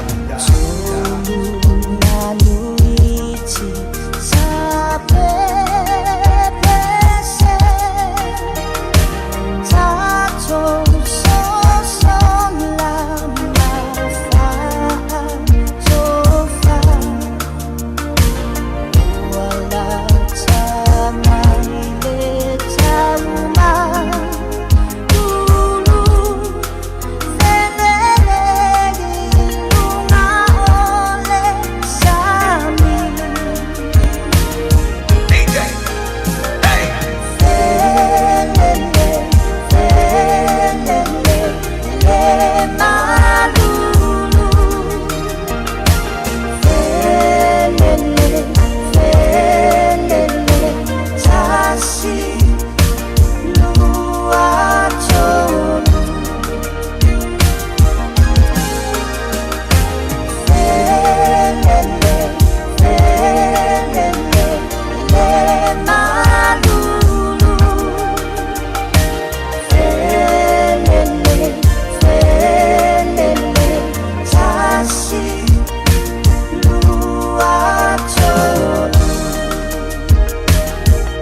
to tasi asuao yo e fele solo ile malulu ole tau.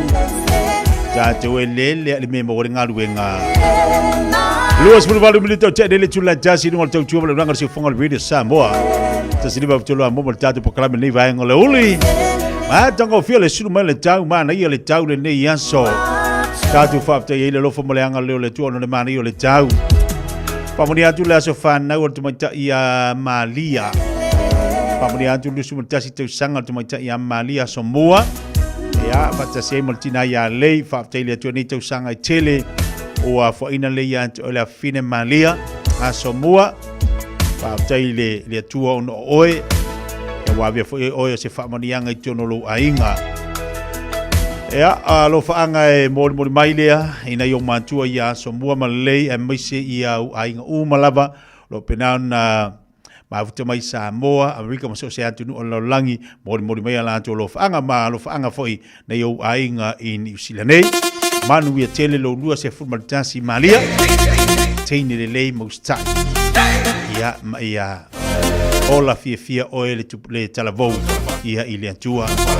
Mana ia na malo fa tai Malia Maria tele lo aso fanau lo fa anga mana yo matu ya so momale ya me se de o matu fa nganga Dr. Penta alamal fatia Maria me se la maftanga o te talo mo isala elu moli atu elo fa anga fa mana tuino lo lua se formal tasi tau sanga ia so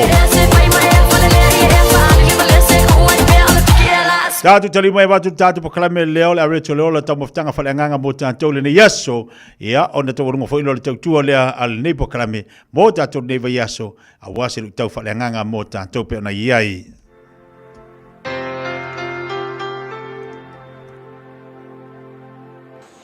au te whawhiloa il tatu tunu ma il tatu proclame ole a reto leo la mo oe ile ne yaso ma lor soifua manuia ile mamoni ane whawhai upe valu e whapea o se le alofa ua le iloa e ia le tua a wā o le tua o le alofa lava ia o le upu mo o le aso le nei so se ngai ngoinga alofa o le tua le na e whapetania God is in every act of love o le tua e ke va aia o ia i so se ngai ngoinga e atangia ai le alofa a wawhai maitala tuspaia o le atua o le alofa lava ia o eilo e le mawhai tangata o na wa ai le atua ai mawhai tangata o na latu wa ai le atua ina ua e whaia se ngai ngoinga e awhiwhi i le alofa e le mawhai o na e fesoasoani i tangata uma i aso taitasi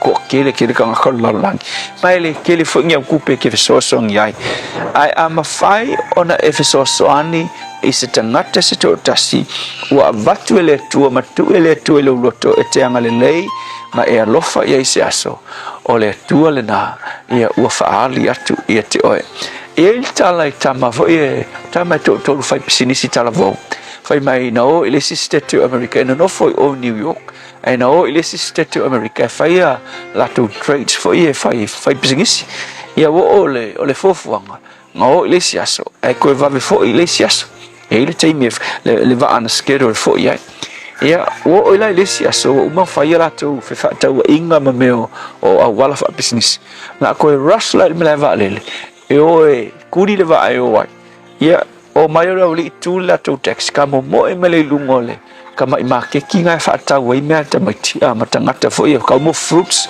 e o ngai oile ile mele ia le valel e ke wa fai mai a milinga la wali kamo mo e ma sa wale si ali inga le rush kuli le valel sa wa la ve ile lau o la fa ta we me ale o me fo io mo moli ma apu le kinki a sistema identitia ia sema kinki la kiki ai fai mai ele ilo el awoli ole teini e ka waso ia la vea ile si ali inga pa ula lau kinki alu wala ko le lai ma se angu e a sistema le nga muli mai asa wa pasi kiki lo kinki ala ka mo o ka mo ala le e to ma fo lo ngolo le lo fa kinki le lai lunga ole le fa tau nga me ko ulu uma o nga olanga wo ia koe kulele ia skamale ai koe foi mai la kuloa ia kae umai lunga ia mori sala lau solo mori ma apo simele ala mo forte jiti lunga lau fai ku leli wa kangi le ke maronga leilo e tau waso ia la kuloa le kae mai fai skin ia au ke poli le la ka ngoi au mai koe fa putu mai au mori ia kuloa kae mai mori wa ka vale solo lau istangat kae mai ma apo ia ku le lunga lau Kalau dari ilo ese mori waleanga ma apu waleanga tu isi melunga laula alanga kang kengi mo kengi mamalingi ngoloi mak ya umalo kangalo maleri se ime malanga wallet ko umal ko pekele kengi kifai ya ko pelea ko kongi umaya isi mori mai si apu ya waleanga sorry mole me tu pur ngeyas ya kang kulele li fusimai muli anga kelo o si teine eta waso ia fa fikailo ile fa marsi au kingi savari lo le ilalo wanga misi leva wa fa lenga rasla li ileva wanga misi la leva ke walu le savari wa ai val au kingi mai sir are you Jesus sa fa mai kala kingi le o yesu wanga wa mafua o lenga luenga lofa na fa ile ile teine titi so le songa foi la mo tato le asal ngai so o se iku ainga ngai ngoinga lo fa ke faia e ba fai la va tangata ona va ai le tua ile nga luenga mo o le asal ngai ia ole ase mea o e faia ngai aso tau ma fai va ai se tangata e te feso soani ia isenga luenga e ma fai ona e faia e fa ali tuai le alofa o le tua whawhitai whamanuia loa tunu ona o Yesu. Amen. Oh,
Lalo le matau pese le matau tia o le tua yoe moni mo fa maoni pese le matau tia ma le o le tua ina utatu o mai le fai unga le yaso ti ui tiu te bangaruenga fe ngai matatu mo le yaso ya ua tau le ngatu ali pa kalame na le wetu le ola mo tatou o se lu tau fa nganga fo ile tapa nei na sunga fa finga ya la fa le kopa ya wale tatu fo longa le wa lo tua i fa unga le nei yaso wa uma fo le masina le wa afa masino you like le afu utatu wa yatu ya wa matana tau sekseki me maritau a tonu te wo atu ya akuso ye o se kuri paringi mai lo maritau you like akuso se tema ele umi ya kuli ka malulu le utatu wa ye le vai temi ya wa fa ya si tele vave o le alu taimi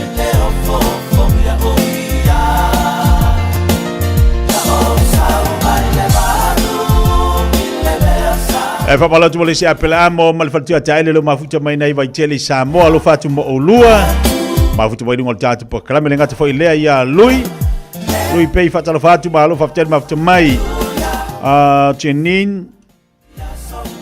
Jenin senia fithen lo mafuta mai fa moni atu la so fa now o sia u Quentota ya Kalara pithen tuala atu le solo na valu tausanga ia vi leli o lo faanga famurianga mai i lona papa i sini Ausitalia mai a papa nana mai a sini Ausitalia o lo famuria mai valu tausanga o le tamaitai a Kalara so luas por minuto tale o le tu la lua la tatu taliwa te vatu nisi ne o tatu fasilanga le o tanu mai lunga o tatu tautua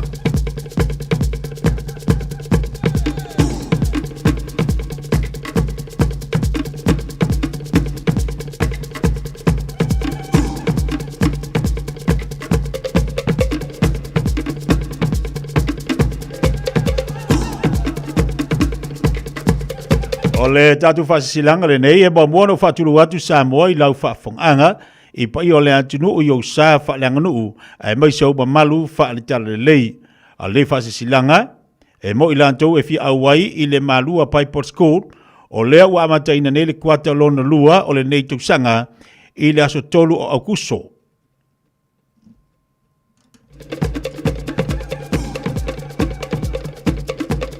o le tatu fasilanga nei dato e faafonga mai ai e mo mua fatulu atu Samoa i lau faafonga i pa i o le atinu o iau sa faalanganu ai mai so malu faatala lei a le nei fasilanga mo i latu e fi awai i le malua pai port school o le a amataina le kuata lona lua o le nei tausanga i le aso tolu o Aukuso lu olu ono o latu uma ua fi awai e au ona restalaina a o le io i le aso a o le yo o ile aso ile susunga il fa ya onga por sunga fa finga ya Reverend Dr. Fiafia liwa ana ile telefoni le olu tasi o i va fa tasi fa olu tasi o i va fa tasi fa por le sunga ile fa ya onga ya Reverend Sarah tolova ile telefoni le olu tasi olu fitu lima o tolu valvalu olu tasi olu fitu lima o tolu valvalu mo le silefia o le nei unanga ua ofo ina fua ina mai. Mo le mamalu le antinu e le aise tutongi. Ua whape foi o na whina ngalo le ali pule o kolisi malua masi tō wha i ta mao le kalesia, male e kalesia. Ina ia tatala le nei awanoa mo so se tasi mai i isi uso e kalesia e maua le awanoa pe afia awai.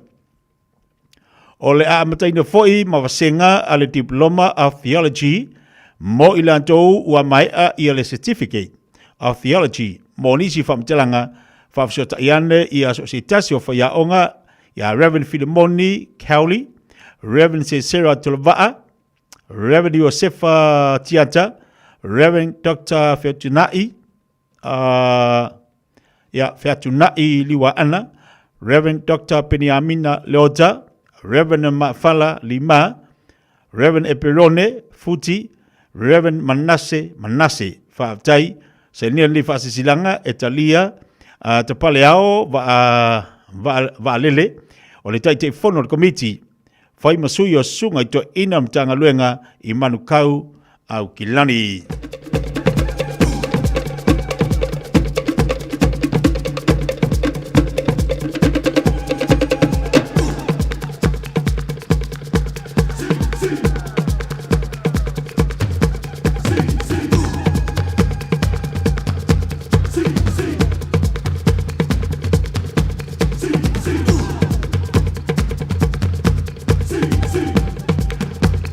le si fasi silanga le nei a inga sa se umanu ile avava le whaaloalo wa talo tuai se feilo inga le tatu a inga e fia whatan wina ile masino se tema la sumaleono ile nei tausanga o le nei whaila inga o la whaia le mota o sia leia tua Ioane alo ni neva se umanu whau mua pale ava i sa pulu i sa longa talitono la whau tangia mai ile nei fasi silanga mo le tatu fatasi umai ile nei yaso pei ona failo atu so ifua mai manuia o lo sainia ni fasi silanga ile sa ole ainga ya se umanu ana teni sui uma wala ngolongoina le nei fa launga se umanu witi fona yanta faonga ti asione sia le yantaua Ioane ma tole afoa Iosefo fa tai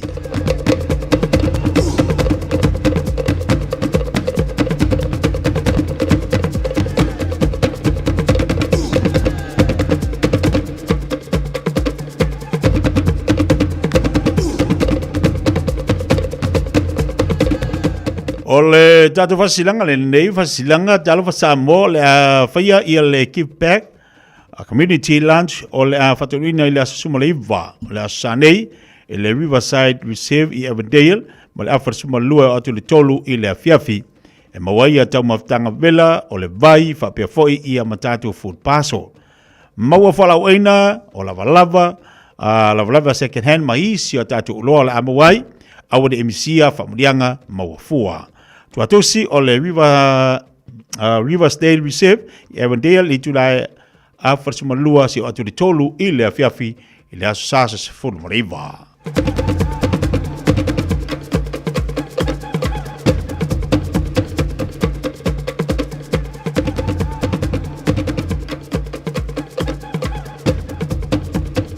lotu whamanatu a inga sa tu sani le whaia au i sa whaia le whanga i Aotearoa.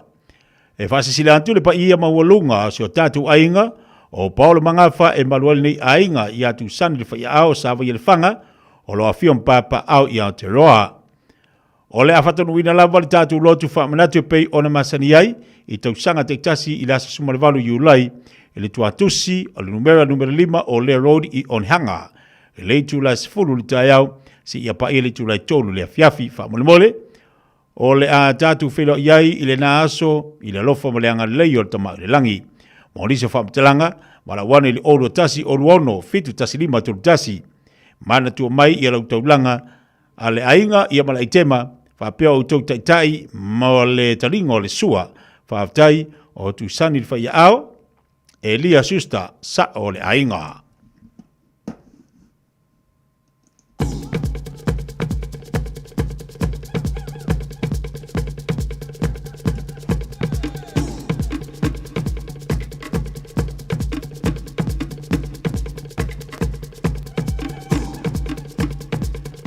o le fasilanga nei fasilanga I fasino tonu I ala matama whanau. Po ilato uma o e na soifua mai le tina ia ana malaya sua ti linga foe o sale la valu. O atalo atu malenganga whaaloalo o le awhaia le tatu whilo inga o na o se mata upu tā ua o atula I mai I te tonu o le tatu a inga I fotu ngaluteine I sale la valu. O le awhaia lea le tatu whilo inga la solusu molimo yulai I le tulasi fumalelua le uli I le fit se furu Wickman Way I Mancro East. Fa mole fautangia mai ale le fa sisilanga taua ma o lo le awa mai o le ale tu uai se finangalo o autas ia ile ainga. Mo ni so fa talanga fa so ta email telefoni le olo lua ono valufa fai valu tolu. Fa moi o le atatu fa sile fa iai ile lo fa mole anga le o le tua ile aso fa tai su akalolo pese sia opo.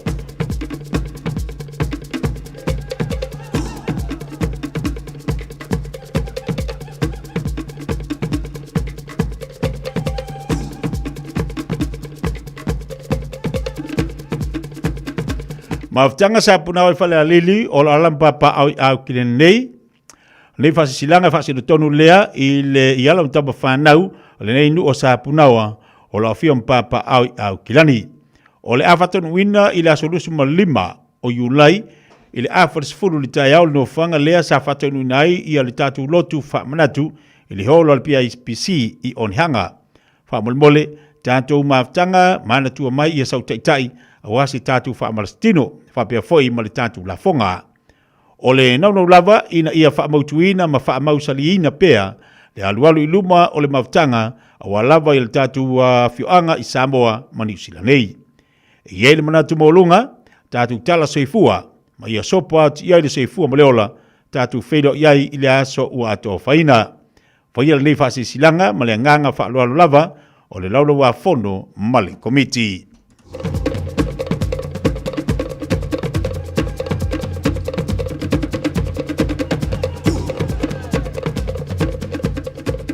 Ainga se manu i le awa ma le whaaloalo walanga i se manatu o le nei ainga. O nofo ma matai ainga sa se manu na taupuleina e whaatanu ina i le masino iulai. Ua whailo atu ua tolo ina nei le nei whaamoemoe mo le masino te sema le asa smariva. Tātou ainga uma alo alala New Zealand, Samoa, Australia. Marisi atu nuu ua leo o nofo ma sa whai.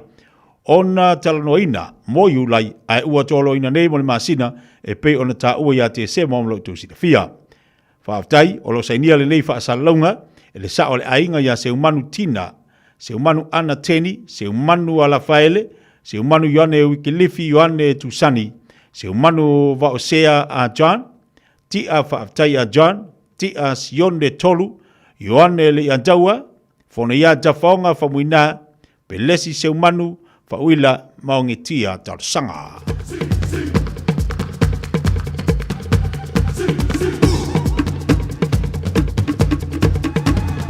Awane ngalu saulo minga le tatu tusi alwa fifili marsonga o lo moa tatu tusi na lua tatu ofisa. Mala mal tatu telefoni lua no lua tasilima vitolu, lua no lua tasilima vitolu. Ya pete su mal tatu tusi o le tolu pa tolu ono Hope Ole Avenue nei Manukau. O lo maua tatu tusi o lo pauatu i ati oe il temil nei lima sfutala. Lima sfutala lua pauatu tau tatu tusi lo na winga awane misia. Awane misia leo o yeli faptoa mo tatou.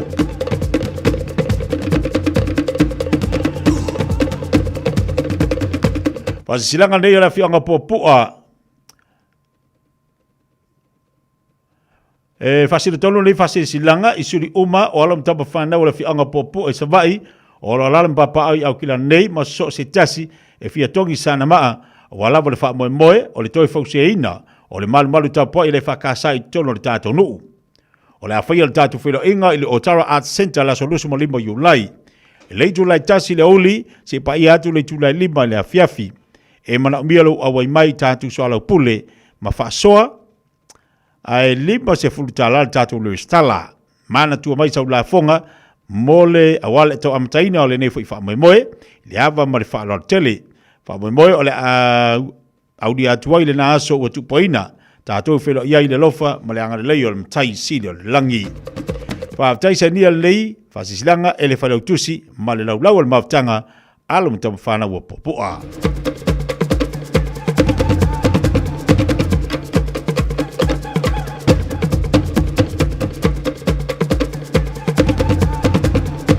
Ya, pauna o tātou whasisilanga, leo whafonga mali tātou atunu, tu ina atu i atu oe, iei ia na ia whianga manei maftanga o lea ua tapena mai la tu maftanga ili whaingola vaiaso, ia leo mwhai ono whafonga mai iai, awane misia ia maftanga al tonu, ia mawpopo fo ia na i maftanga tu ainga, leo mwhai tu ina atu lunga le tautua ni vaenga o le oli, ina ua toe valu minute, talo le tu lai lua.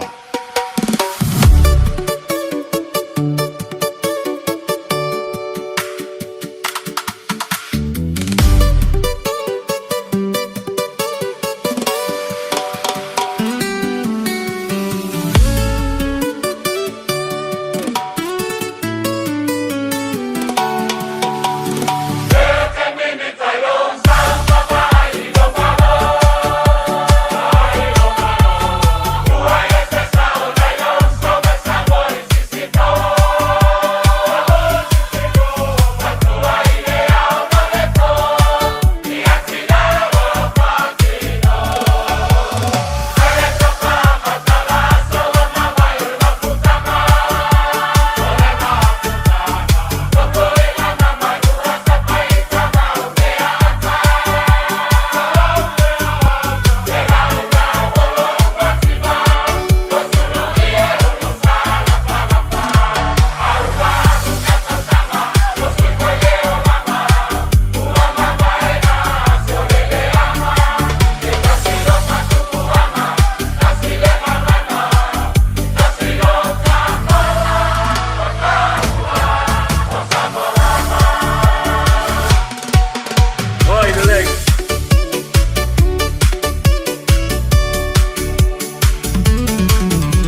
Samoa o Mr. Cowboy Lenny. Whaafafonga ma mai mo mai pea i le Radio Samoa. Yeehaw!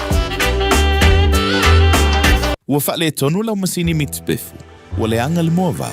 E le leon whaatonu i le aso sa ua vanua mātou te au ina ai lau Auckland Council in Organic la pisi. E ona mawhaia ona toi whao ngā tae au. E au ina mai la pisi ma mawha mai lo maota. Ina ia whaititi ai la pisi e la foina i le nufuanga o la pisi maasani. Mo lo si la fia i tu ai ngā la pisi e mawhai o nao ina. Le tu tonu e te tau ona whaaputu i ai lau la pisi. Ma le awala e mawhai ai ona whaatonu ai sa wawanoa. Sa ili ane loa le Auckland Council in Organic i lunga o le upenga te whailangi. Tamaki Turuki, All Together Auckland. O mo mia ni ngaluenga whai i lo whali. O le living space o lau company e fsosoani i le whale leo maota malawa. Amana o mia se papui pui, carport, canopy, pe whaafoulau heat pump, whaisau deck, whaakapeta lo whale, whaapsota i mai i le living space. Whaia 4 quotes, mau le fsosoani i le finance e le aise deposit.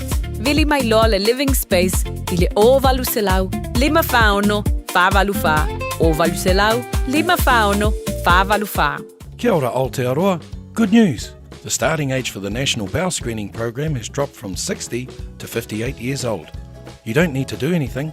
When you turn 58 or 59, you'll be sent a free bowel screening kit. Happy birthday. Even better, you'll get a free kit every 2 years until you turn 75. Bowel screening can find cancer early when it can often be successfully treated.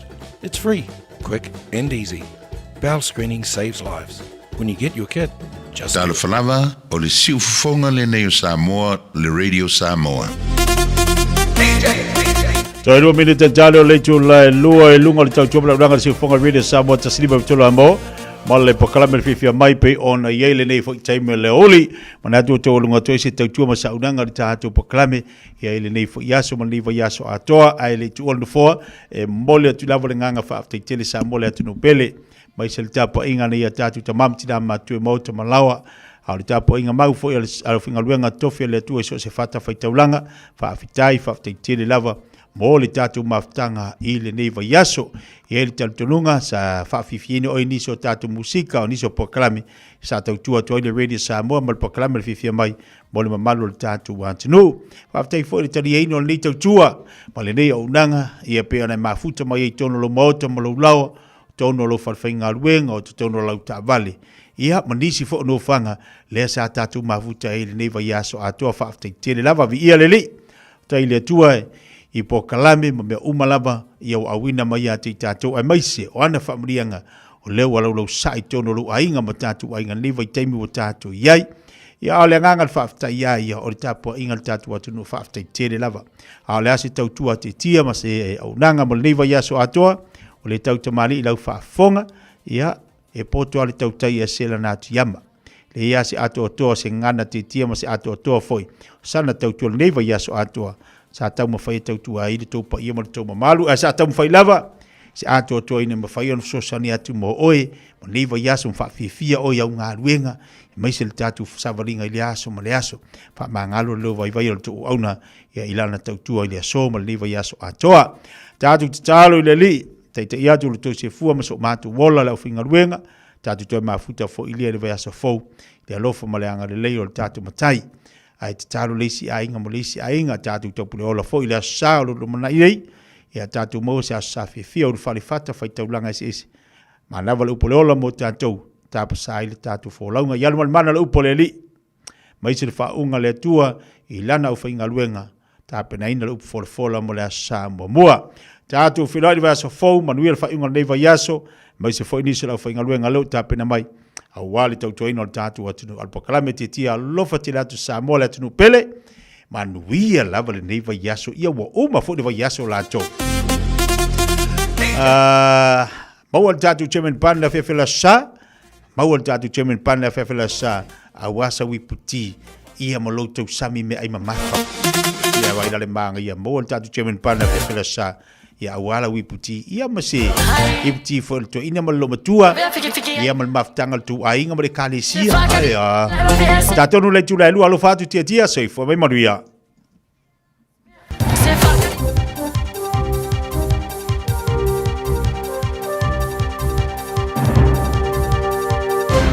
whaatalo whātui lau whaafunga le nei tūlau le aso alo maia o tātou telefone umwhaino tu whaatasia lo Radio Samoa mo lau whaafunga. Ua whaamonia mai reporti a le New Zealand Herald le whaaua wai o na tuli o le whaasalanga a se tāsi o lii e toa lua i ai e na mōli e le maliu o se alu o toto se fulu valu